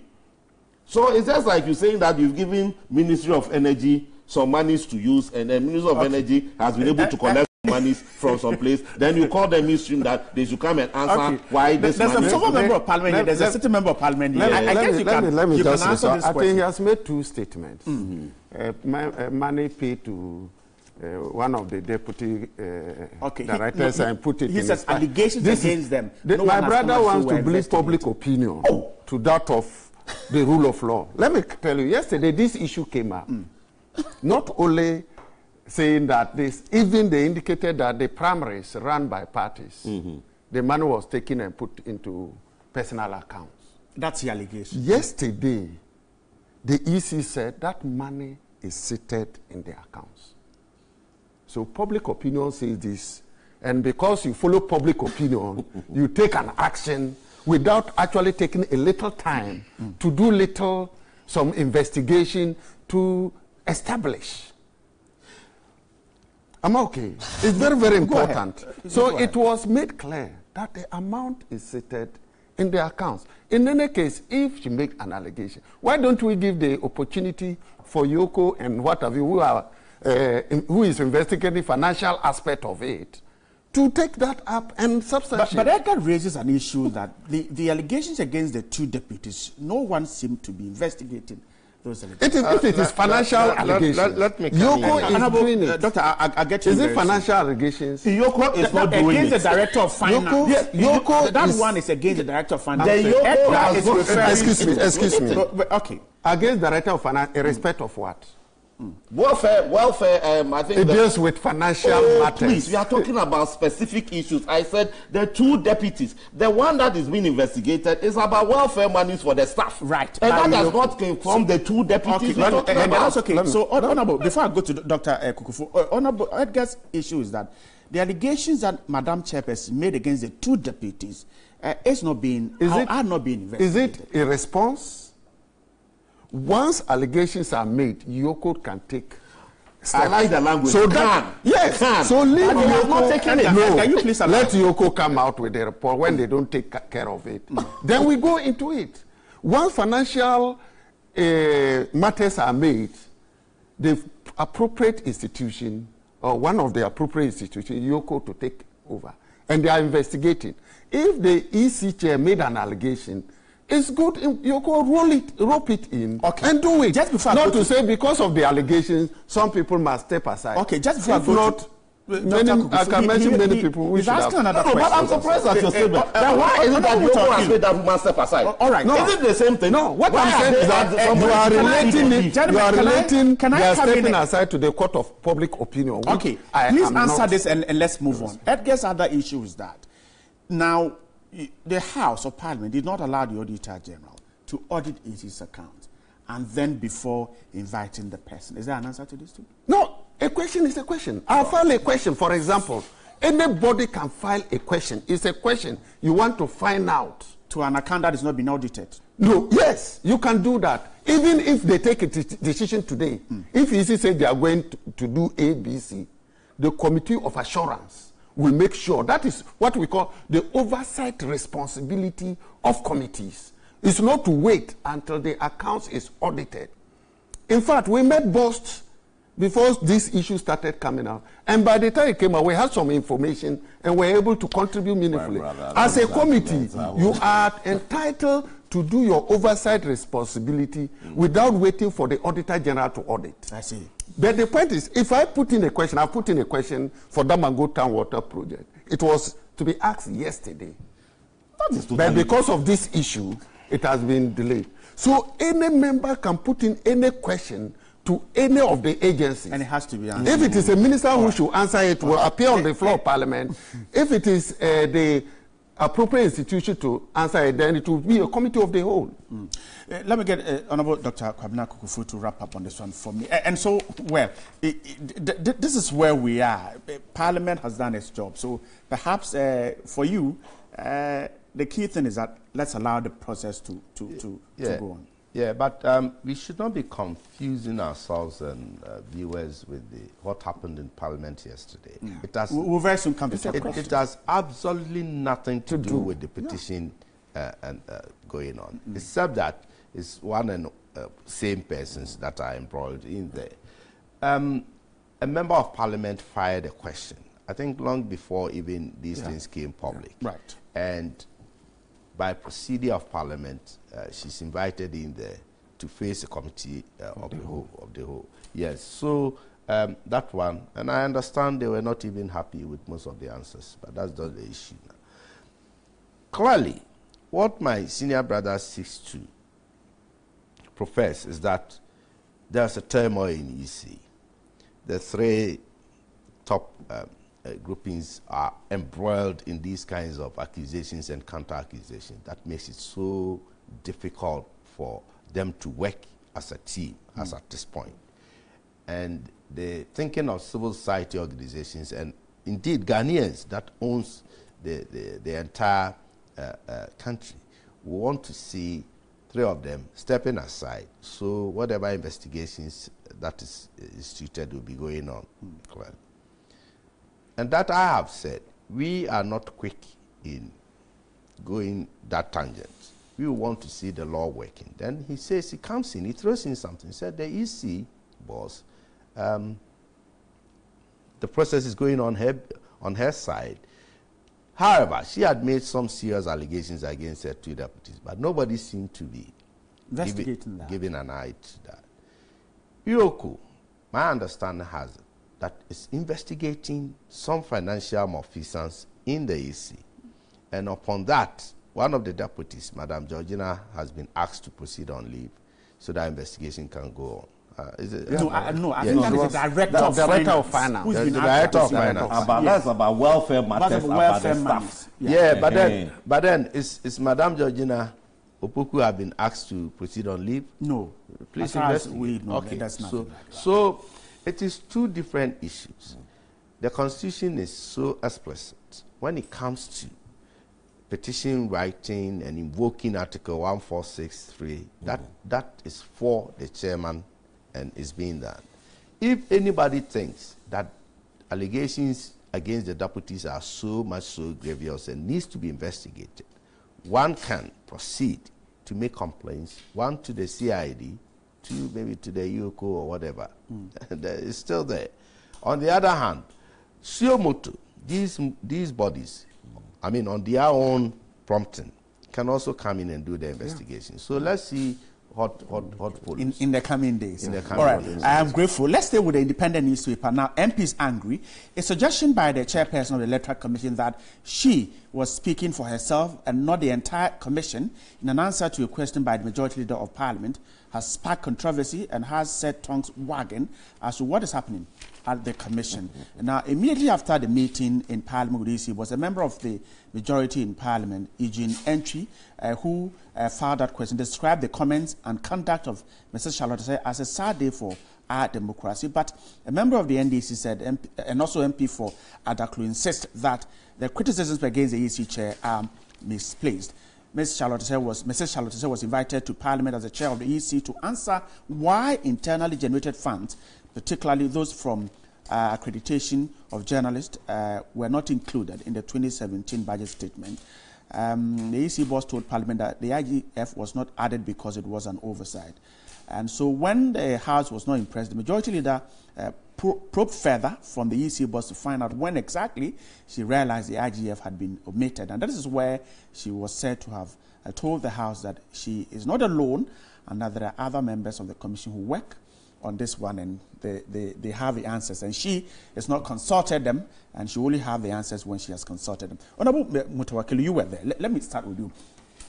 Her answer, some have described as simply not good.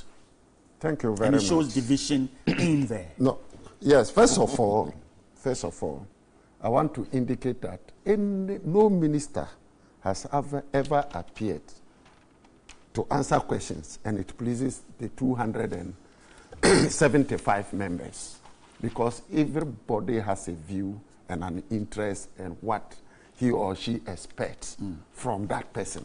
So it has always been like that.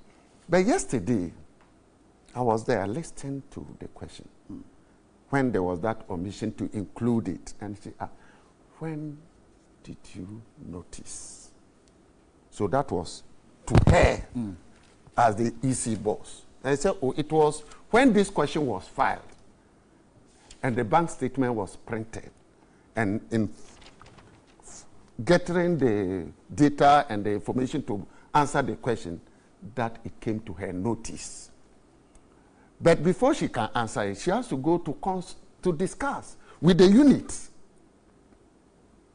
that deal in that matter. And in every institution, we have departments. As head, you cannot be everywhere dense and know everything at the same time. So she was answering in respect to when did that come to her notice. So she was answering it not like the whole institution. Definitely the institution, the aspect, the department that is responsible for it knows about it, but to her, it came to her as a person and the boss of the EC when that question was filed. And we said, you should know everything. That is something I don't get clear what actually they wanted. They wanted her to indicate that she knew of it long before, or being frank to answering it is the problem. That is where I have an issue with the majority saying that that response wasn't the best. It wasn't just that, she added the flesh to it. And the flesh was that when they go back, they will have a discussion and see how it happens. And it happens all the time.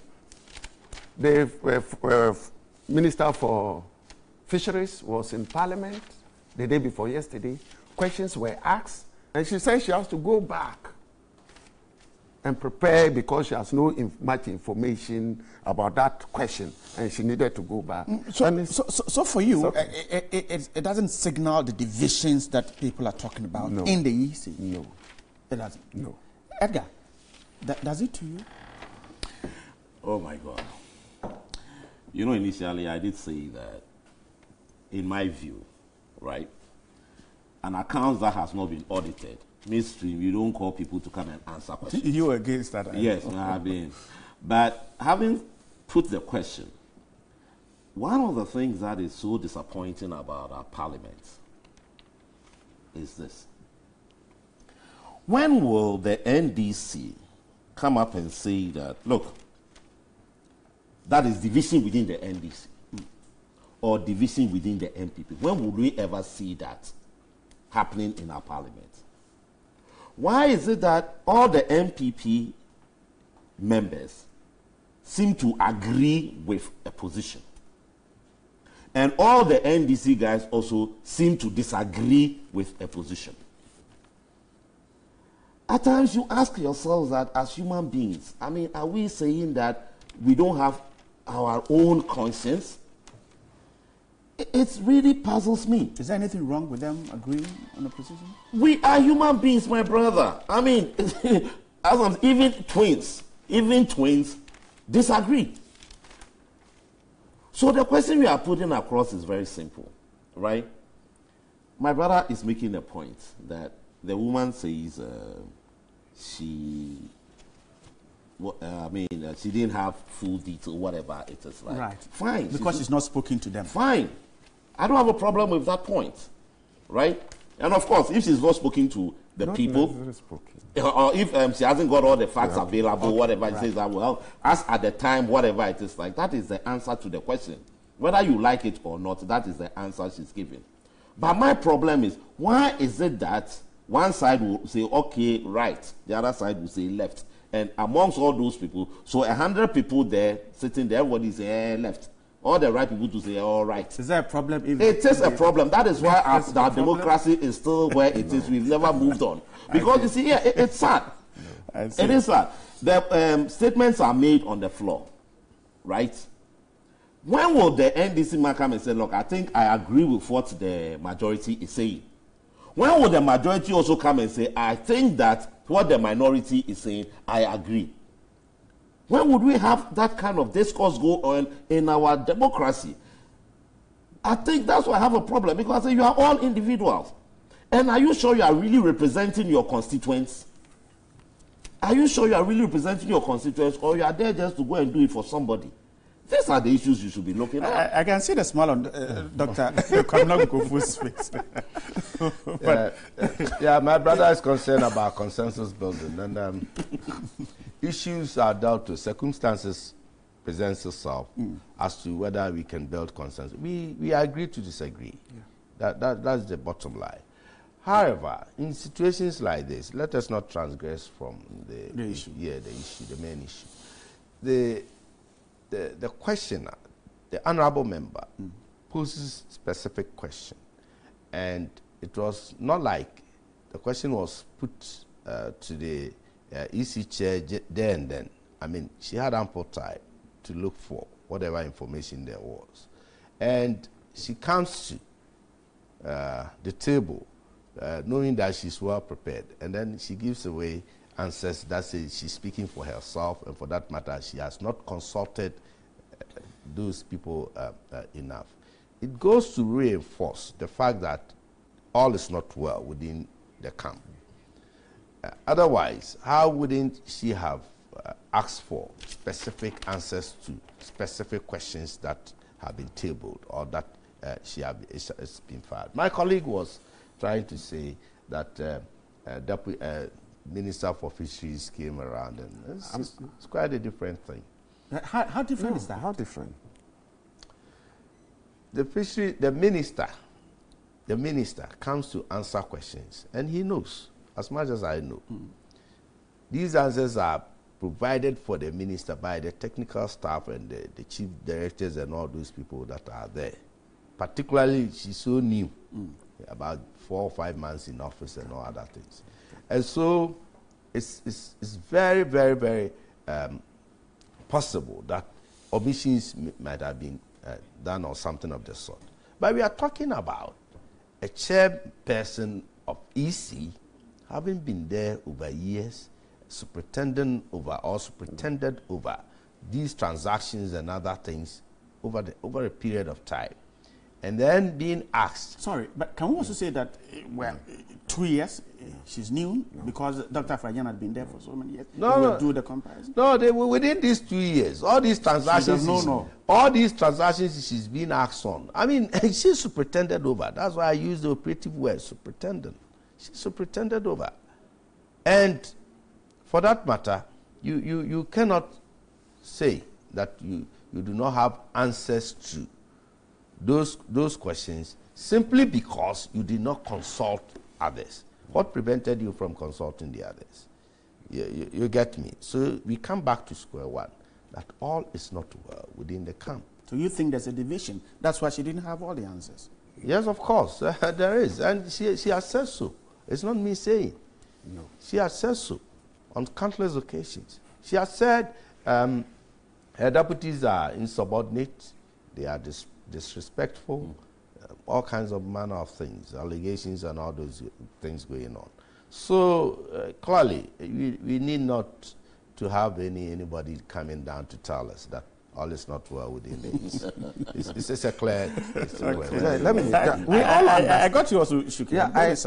We all understand that there's something in respect to EC. That is where there is a problem. Is that not it? You don't think they should step aside? The EC run? Now, let me come to parliamentary questions. We have to be very careful. When a question is filed and you respond, the supplementary questions is unexpected. It's not that they have put all the questions to you. The supplementary questions are within. No, let me come. It's not like they have put those questions to you and you prepare all those ones and come to answer. And the specific, when did they come to your notice as the EC chair? And we should know that this happened during the 2016 elections. And the accounts are being prepared. But as part of our oversight responsibility, that is why we asked her to come. So if it is asked, when did that come to her notice? And she said it was during the course of responding to the question. We have to be very clear. During her call, that means that she did some consultation in coming out with the answer. Now, and she asked, yes, because the question, she indicated clearly, that didn't mean that the other departments didn't know. And they provided the answer. But when did it come to her notice? We have to be very clear with it. So it was directed to her as a person when it came to her notice, not to the institution, because the information is in the institution, but at a department. Right. Okay. Edgar, wrap up for me. Let's talk about the special prosecutor. You see where the problem is.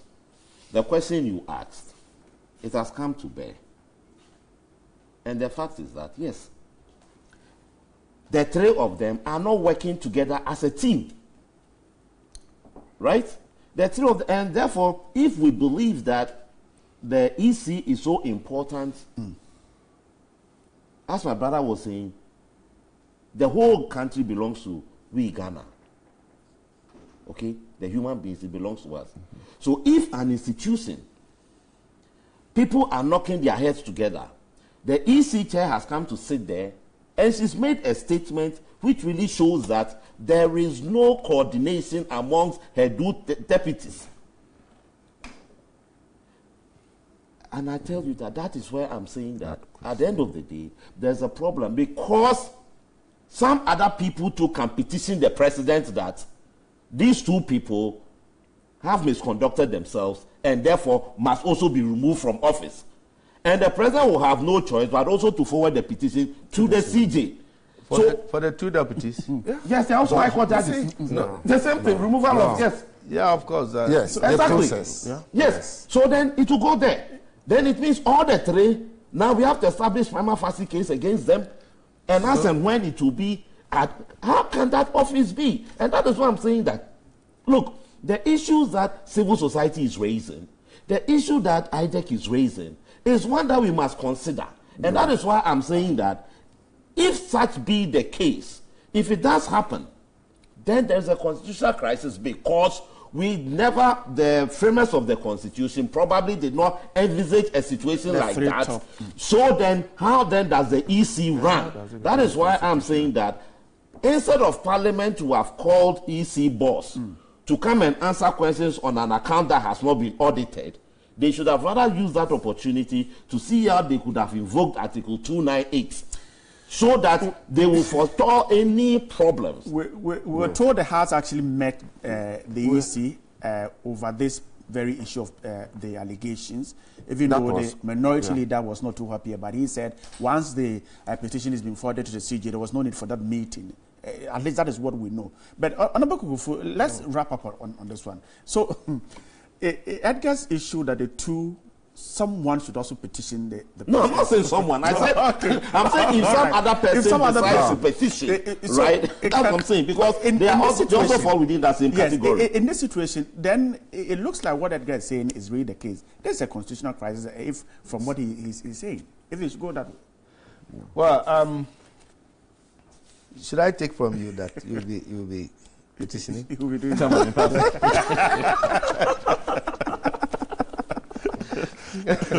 Well, yes, of course.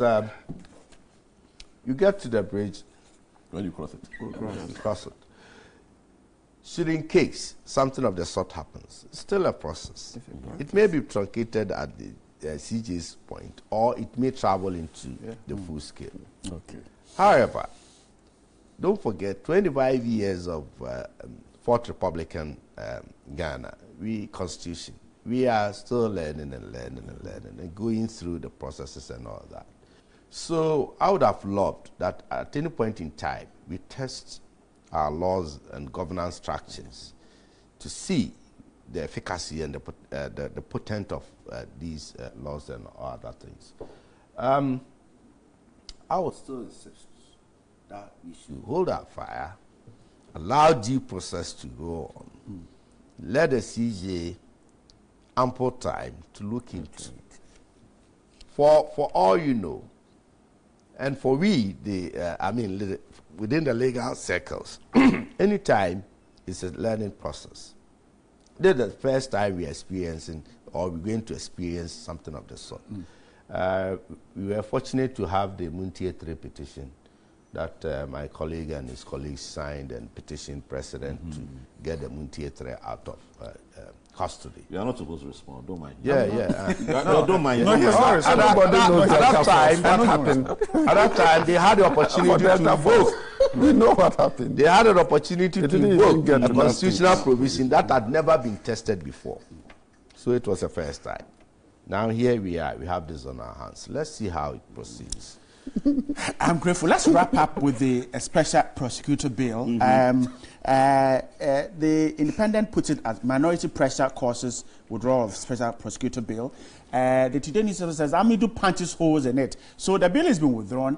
But Mr. Martin Amidu says that someone has smuggled clause 3.4, which was also not part of the original draft of the bill, into it. And it says that that clause, will not allow the special prosecutor to deal with offenses, corrupt offenses relating to the Public Procurement Act 2003 and the Criminal Offences Act 1960. So these are the two issues. But Johnny is here. We'll quickly take some messages. We'll come back and wrap up on this one. Johnny, good morning once again. Good morning, Senior Bright. Thank you very much for having me one more time. And it says, good morning, guide. Indeed, this country is becoming lawless. One majority leader can refer to other members as having wax in their ears.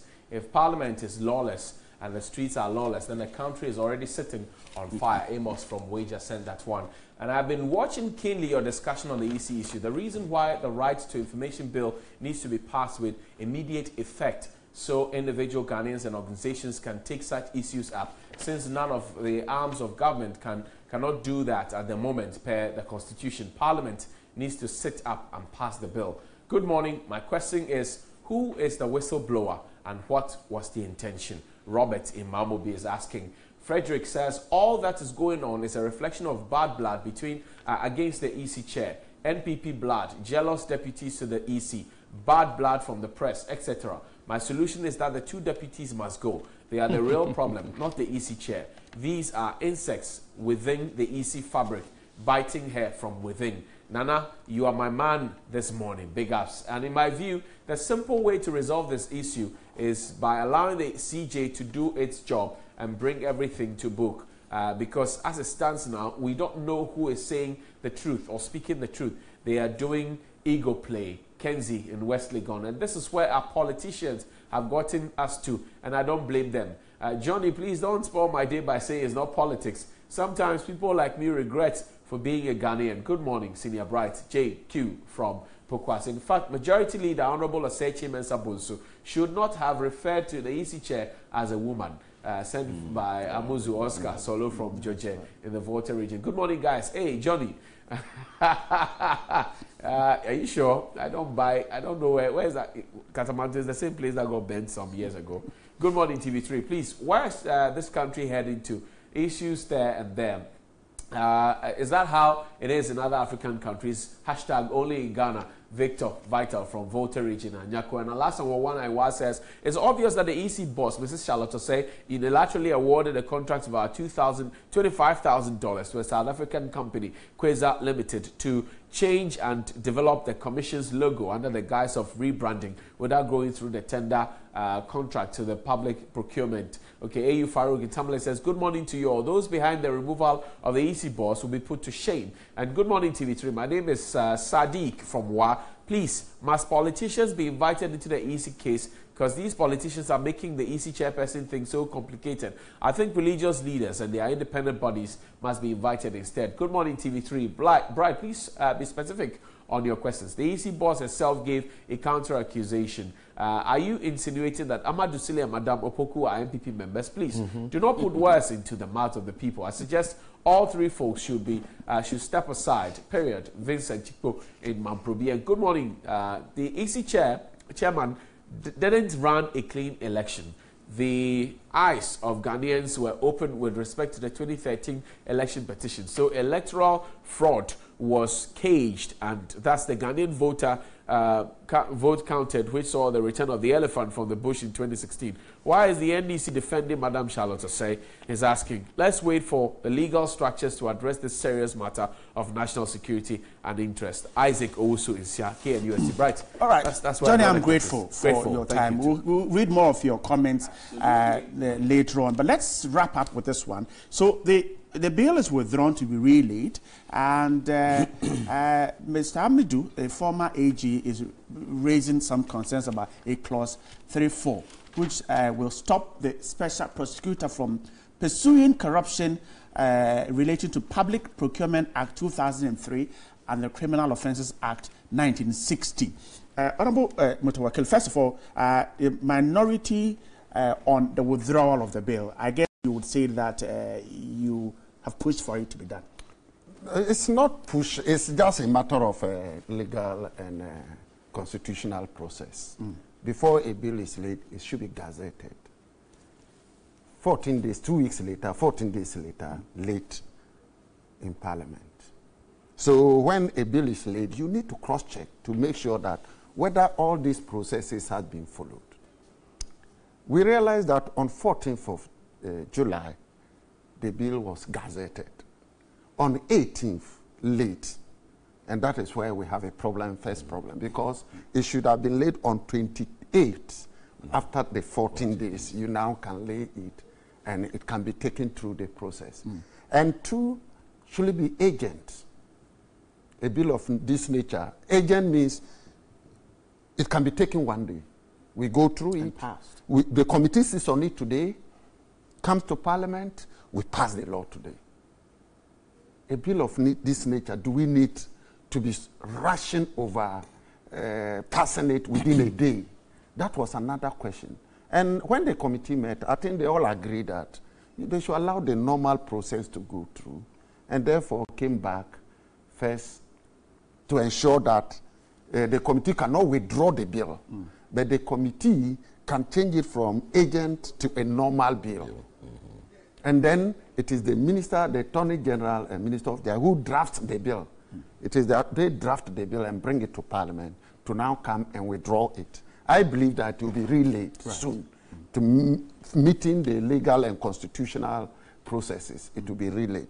In respect of Honorable Amidou's issue, I think that traces back to the executive, because Parliament never changed any sentence or clause in that bill. That means they should do their homework well, the executive, to make sure whatever comes to Parliament is not diluted at that point and brought to Parliament. So you already have copies and you don't expect to see a new clause like this in it? We can decide to, if it is identified, we can even, the amendment, take off the clause. Okay.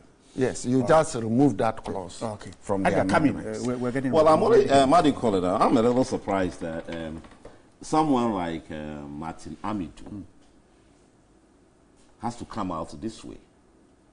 So the members on the majority side, or should I say, the members of cabinet who are parliamentarians. Some. That's what I'm saying, members of cabinet who are parliamentarians. They did not see that some kind of wagadrill has gone. That is if it is true. That's what I'm saying. That I'm surprised that it is Martin Asiedu who has to come out this way. So the members of cabinet, where the document emanated from, who are members of parliament, they never saw that wagadrill. And assuming the minority had not made the noise that they had to make, that look, you did not meet your 14-day rule, and therefore we don't see anything so urgent about this bill that we must send it through the certificate of urgency and this particular clause in the article and that record. It means it would have gone and they would have passed it. But you know the interesting aspect? All the noise about the bill is actually that particular provision. All the noise about special prosecutor is about that particular clause in the article, the act. So if it has been diluted, then the act would have been of no purpose. So seriously, there's a problem. For Martin Asiedu to come out and then remember, Akufo-Addo should check his cabinet well. President Akufo-Addo. I'm grateful. Dr. some have suggested that if that clause is allowed, it means that the government agrees to a certain amount of corruption. I don't know if I've put it right. Well, let me deal with the first issue of withdrawal. I think we must be grateful to the processes that is going on. The minority raised issue. They raised the issue of 14 days gazetting, and then the majority was of the view that we consider the bill to be of an urgent nature, needs an urgent look at. But we are not going to impose that kind of urgency on Parliament. We want it to come to Parliament. The Speaker receives it, becomes the property of Parliament, passes on to the appropriate committee for them to go and deliberate and look at it. If they come up and agrees or accepts the fact that it's of urgent nature, then it passes under certificate of urgency. If it's otherwise, then we do what needs to be done. And clearly, this is it. And for this, I would like to tell my brother Edgar that it is not always that we are one-sided. The committee agreed to disagree. I mean, there was a consensus builder. Because the committee was headed by my senior honorable lawyer Ben Abdallah. Ben Abdallah, an MPP MP for Finsu, and a lot of, and indeed, he will tell you, the committee, the majority members, maybe more than the minority, they could have pushed their way through, but they all came to a consensus that yes, of course, this is a very sensitive document. This is a very, very bill passed into that. If it is passed into law, it's going to transcend through governments upon governments. So we need to do some meticulous work on that. So let us go back and then relay. And the majority leader was magnanimous enough to accept the recommendations of the committee. Indeed, he had no option then, but of course... I love that language. He had no option, but he also agreed to the fact that, yes, we need to do some more work on that. So it's going to be relayed. On the issue of Honorable Martin Asiedu, well, if that is what it is, then we must all look at it again. I'm going to take a second look at it from here and then inform myself appropriately. I only hope that nothing untoward is done to the bill, because it is the commitment of the President, it is of the view and the vision of the President to bring in this instrument as a tool, an effective one that will help us fight against corruption in governmental circles and indeed everywhere, all segments of our society. Fighting against corruption and then punishing wrongdoers all comes with a great deal of commitment, resources and other things. But the preventive aspect of it, preventing corruption must be the hallmark of all of us. If you have such a bill going through to become a law, and I know that this SP is looking onto everybody and all that, I may advise myself not even to go in there. Okay. Because once I'm caught, I'll be dealt with by the law. So it's preventive, and the President is committed to do that. To work. I'm grateful. I just want to, in terms of not agree, if we don't agree all the time, then they will never pass a law. But it's very important that we disagree. Okay. That is where you go to the nitty-gritties to understand issues. And I'm happy. You see, and I'm very happy. And I'm very happy. We have always wanted not to be in a hurry. You see, honorable, and I'm very happy. NDC in opposition is there to keep us on our toes, and you continue to be in a position to provide some of these things. We just want to prove to I'm grateful. Honorable Dr. Henry Kwabena Kokofo is a senior partner of Systems Legal Counsel, a former member of Parliament of the MPP for the Bantama constituency. Edgar Uredu is an insurance analyst. Honorable Adams Mutawakilu, member of Parliament for the Damongo constituency. Gentlemen, grateful for your Thursday morning. Thank you. Wish you a great weekend. And those of you who stayed out there to be part of the show, we're also grateful for your comments. Keep them coming. Read all of them. Let's pause here. We have sports right after this.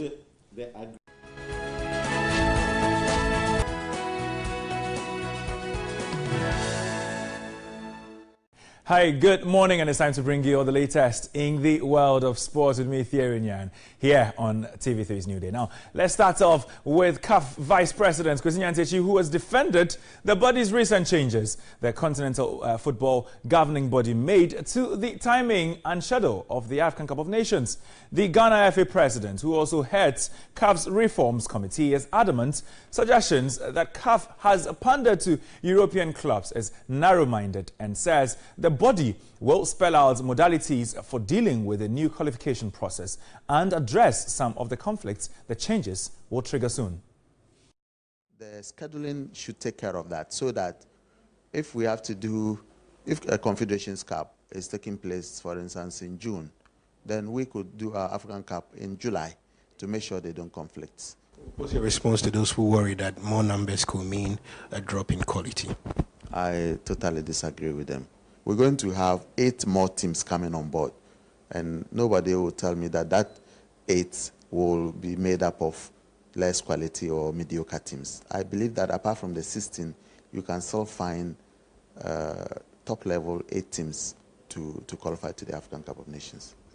My final question is, you're part of WhatsApp groups, and you would have noticed this disbelief among some people and suggestion that this was Africa pandering to Europe. This time, the European clubs know that they will have access to their players, and the players will only go and play during the African Championship at the end of the season.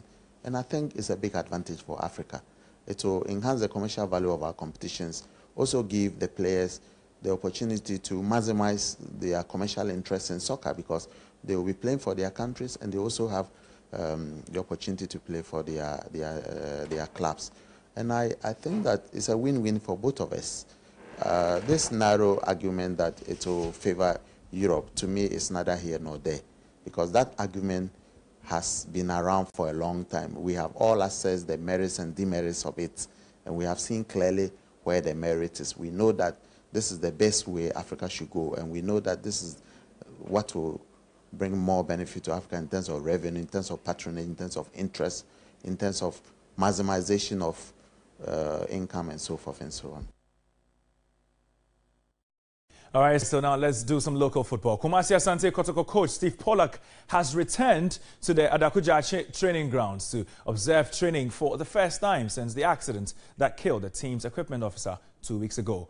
Youth team coach Ernest Apo has been supervising training as Pollack recuperates from knee surgery from injuries in the accident. Meanwhile, the club say they are ready physically and psychologically to return to the field after the tragic accident that killed the equipment officer. The Pokemon Warriors have been penciled down for a 6th August return against Accra Hearts of Oak. Jerome Mochiri, editor of the Kotokoya Express newspaper, says they are ready for every bit of the game remaining.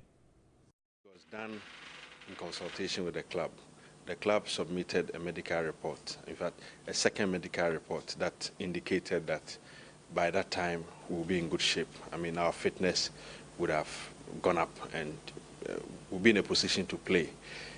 A lot of people have asked that this is Hearts of Oak and it's a game that will draw a lot from us, or we would have to give a lot to, for instance, win.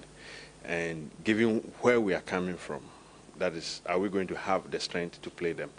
And I will go by what the medical team has said, which is that they've assessed the boys, they know the strength now, and they are confident that by that time, which is about 2 or so weeks away from now, we'll be in a position to play.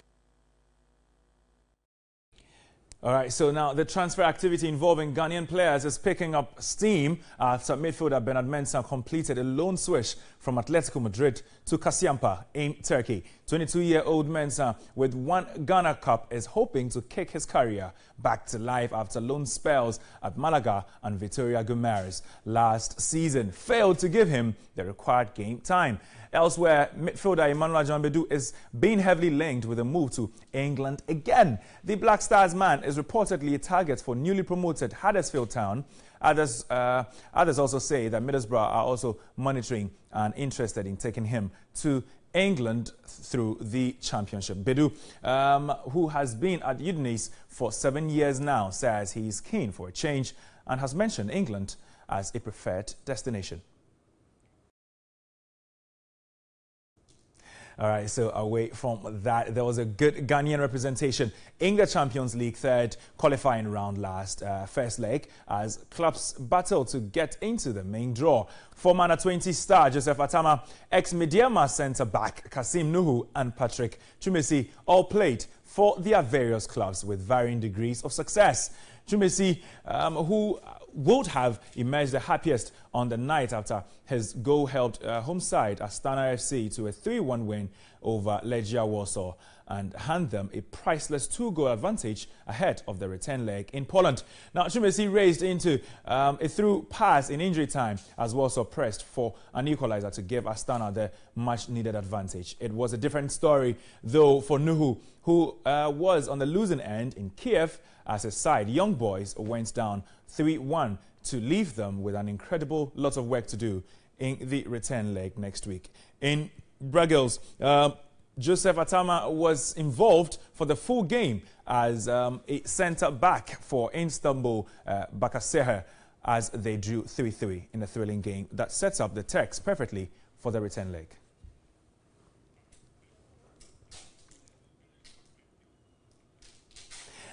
Welcome back. So, of course, we've been talking about World Hepatitis Day because the celebration is tomorrow. I know about hepatitis, but I hope you also do. And to help us or teach us more about it today, I have joining me in here Dr. Ansa, who is a Head of Public Health at the University of Ghana Hospital, and Dr. Hofe, she's also a medical officer at University of Ghana Hospital. Welcome, ladies. Thank you. And welcome, colleagues. Of course, hepatitis is worldwide known. Everyone talks about it year in, year out. But of course, we want to intensify the education and raise more public awareness about it. And you are here, so I allow you to do that. What exactly is hepatitis that everyone is talking about? Well, hepatitis is a viral infection, and there are different types. You can have hepatitis from taking some medications, some chemicals, some other reactions. But what we are talking about basically is the infectious one. That's what we are talking about. You're talking about viral hepatitis. The viral hepatitis. Right. And of course, we know viral hepatitis cuts across, but I'd like for us to touch on a few of them and talk about how it's transmitted so people are better, aware about how to protect themselves. Okay, so like you said, there are different types of viral hepatitis, and commoner ones are the A, B, and C. There are a few others, but the commonest the more complex ones, which cause a lot of problems in terms of health, is B, and then maybe a little bit of C. So basically, a lot of emphasis is put on the B. Because it causes more illness. Okay, so how would I know that I have contracted hepatitis B? And then also, what are the modes of transmission of hepatitis B? Okay, so let me start with the transmission. For hepatitis B, there are several ways in which it can be transmitted. In our setting, the commonest probably will be mother to child. So an infected mother transmitting it to a child. And then for hepatitis B, we also have transmitting it through blood and blood products. So you get in contact with infected blood, so a health worker or anybody else. And even we have children transmitting it to other children. And it's one of the commonest ways in which we contract hepatitis in our environment. So they get exposed to blood and other body fluids of other infected children, and they get infected. Sexual transmission is also there. So if somebody is infected, the sexual partner doesn't know, they haven't protected sex, they can also contract the infection.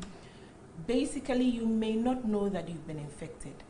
Most of the people who get infected may not show any symptoms. In certain instances, they may show some symptoms, but they are quite non-specific. For instance, you feel generally unwell, your body may be just slightly warm, you feel like vomiting or actually vomiting, or you have pain in the right upper abdomen. In extreme cases, people may come when they have yellowing of the eyes, or in very extreme cases, when it's affected the toxins have gone into the brain and they've come in coma and all that. So you won't know. You may also get to know through some routine testing, so blood testing. That is when you can categorically say that you've been infected with hepatitis B, and that has to be done in a hospital setting. All right, so those are some of the signs. But like you said, it's important for viewers out there to understand that not everyone will get symptoms. You may be symptomless or asymptomatic, but of course, it's good that in this time that we're raising awareness, they screen for it. So I want us to touch a bit on the screening. Do I just walk into the hospital and say, I want to test myself for hepatitis B? Well, for most facilities, you can do that. Well, but if you have any difficulty, you can always come to the public health unit in the University of Ghana Hospital, and that can be done for you, because we are trying to encourage people to be proactive, to encourage preventive health. So under those circumstances, you don't wait till you are ill. So we should encourage ourselves. And a lot of our facilities, they think that, I mean, the health workers would think that you should be unwell before you come. So they may not be very receptive. But we have to change the way we approach healthcare and encourage people to come in and just test. Yes, so a lot of facilities, you can just walk in, and or the private laboratories, you can walk in and say, I just want to check my status. Right. But if I'm told I have hepatitis B, does that mean I'll die? No, it doesn't mean that. There's the acute phase, and then there's the chronic phase. The acute phase, you know that, so you have come in contact with the infection, and then within about 90 days, you are showing some symptoms. So just like what Dr. Hufe said, you may feel a bit unwell, some flu-like symptoms, you know. But for most adults, for instance, for 95% of cases, it clears. All right, so it clears. And then for the rest of the 5%, it's chronic. So if somebody comes and it's the first time they are testing positive, you need to know whether it's acute or chronic. So further tests will have to be done after that. Yes. But is University of Ghana Hospital doing any program to commemorate World Hepatitis Day tomorrow? Yes, so basically what we are doing is creating a lot of awareness amongst people.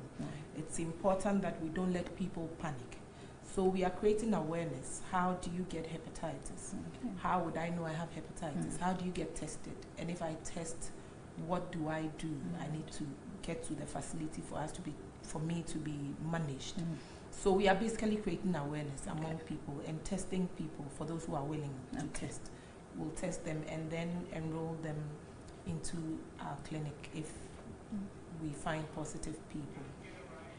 But it's also important for us to say that people should seek treatment from recognized places, so that they are not misinformed. Okay, very well. On that point, we'd like to say thank you to Dr. Amsa and Dr. Hofe for joining us to educate us about hepatitis today. Definitely, I hope you go out there and test yourself. So if you need to be immunized, it's done for you. We'll take a break. We'll be back. Please stay with us.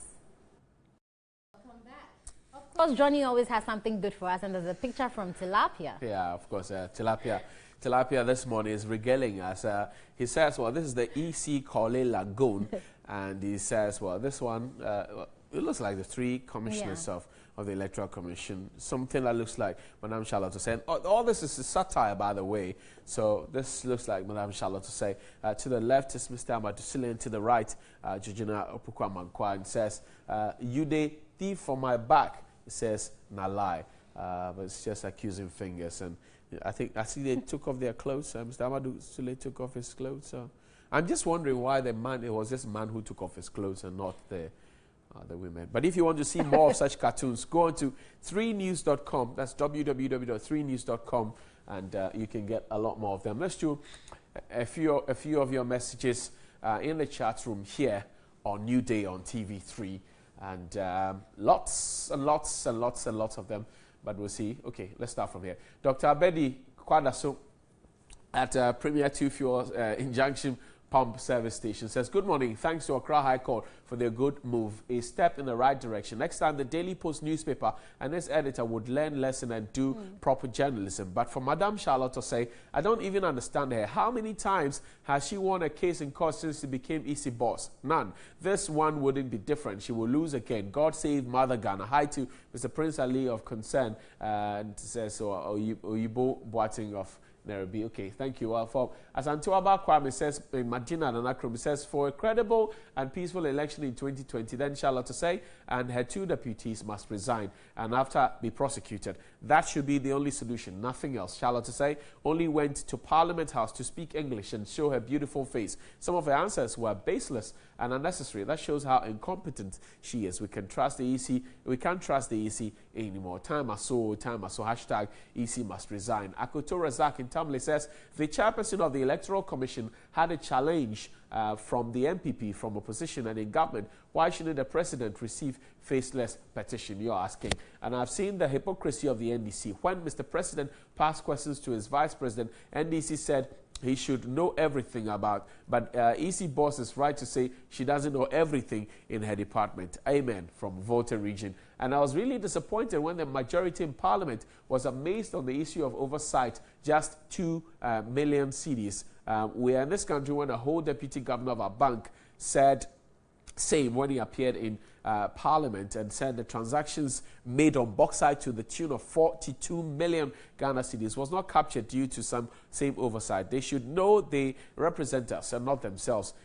King Salas from Koftan. I've seen the hypocrisy of the NDC. When Mr. President, okay, so we read this one already. Well, Father K from Petoy says the catfish can never save the tilapia from the mouth of a crocodile because they are all fish of the same soup. So the minority should give us a break on this EC chop. Good morning, Johnny. What happened yesterday on the floor of Parliament was highly hypocritical on the part of the minority. Always seem to defending the EC, whereas majority of Ghanaians sees it otherwise and calling for the rule of law to take effect. The internal wranglings are beyond any person or underhand dealings. So the NDC should stop the propagandist moves. Abdul Latif, good morning. I think the EC Commission and her commissioner and the 2 deputies should step aside for the process to go on. And we need a lot more of Mr. Edgar in Ghana. Aside the MPP, NDC will send us into a ditch. You only hear MPP, NDC agree when it's about their salaries and ex gratia. If this is not true, the MPP and NDC man on the panel should deny. Charles in Legon is daring them. Alasawa Wanaiwa says, Ghanaians are disappointed in the comments made by a minority over their comments over the unfolding petition saga evolving around the EC boss, Charlotte. Saying, Brad, good morning to Honorable Wakilu. If you see a problem and pretend to say there is no problem and it has no solution, as a head of an institution invited to answer questions, and you don't consult your team and Honorable and said it's a normal business because ministers are doing same and you are representing me, allow that. Well, Bright are representing TV3 and you are speaking for yourself.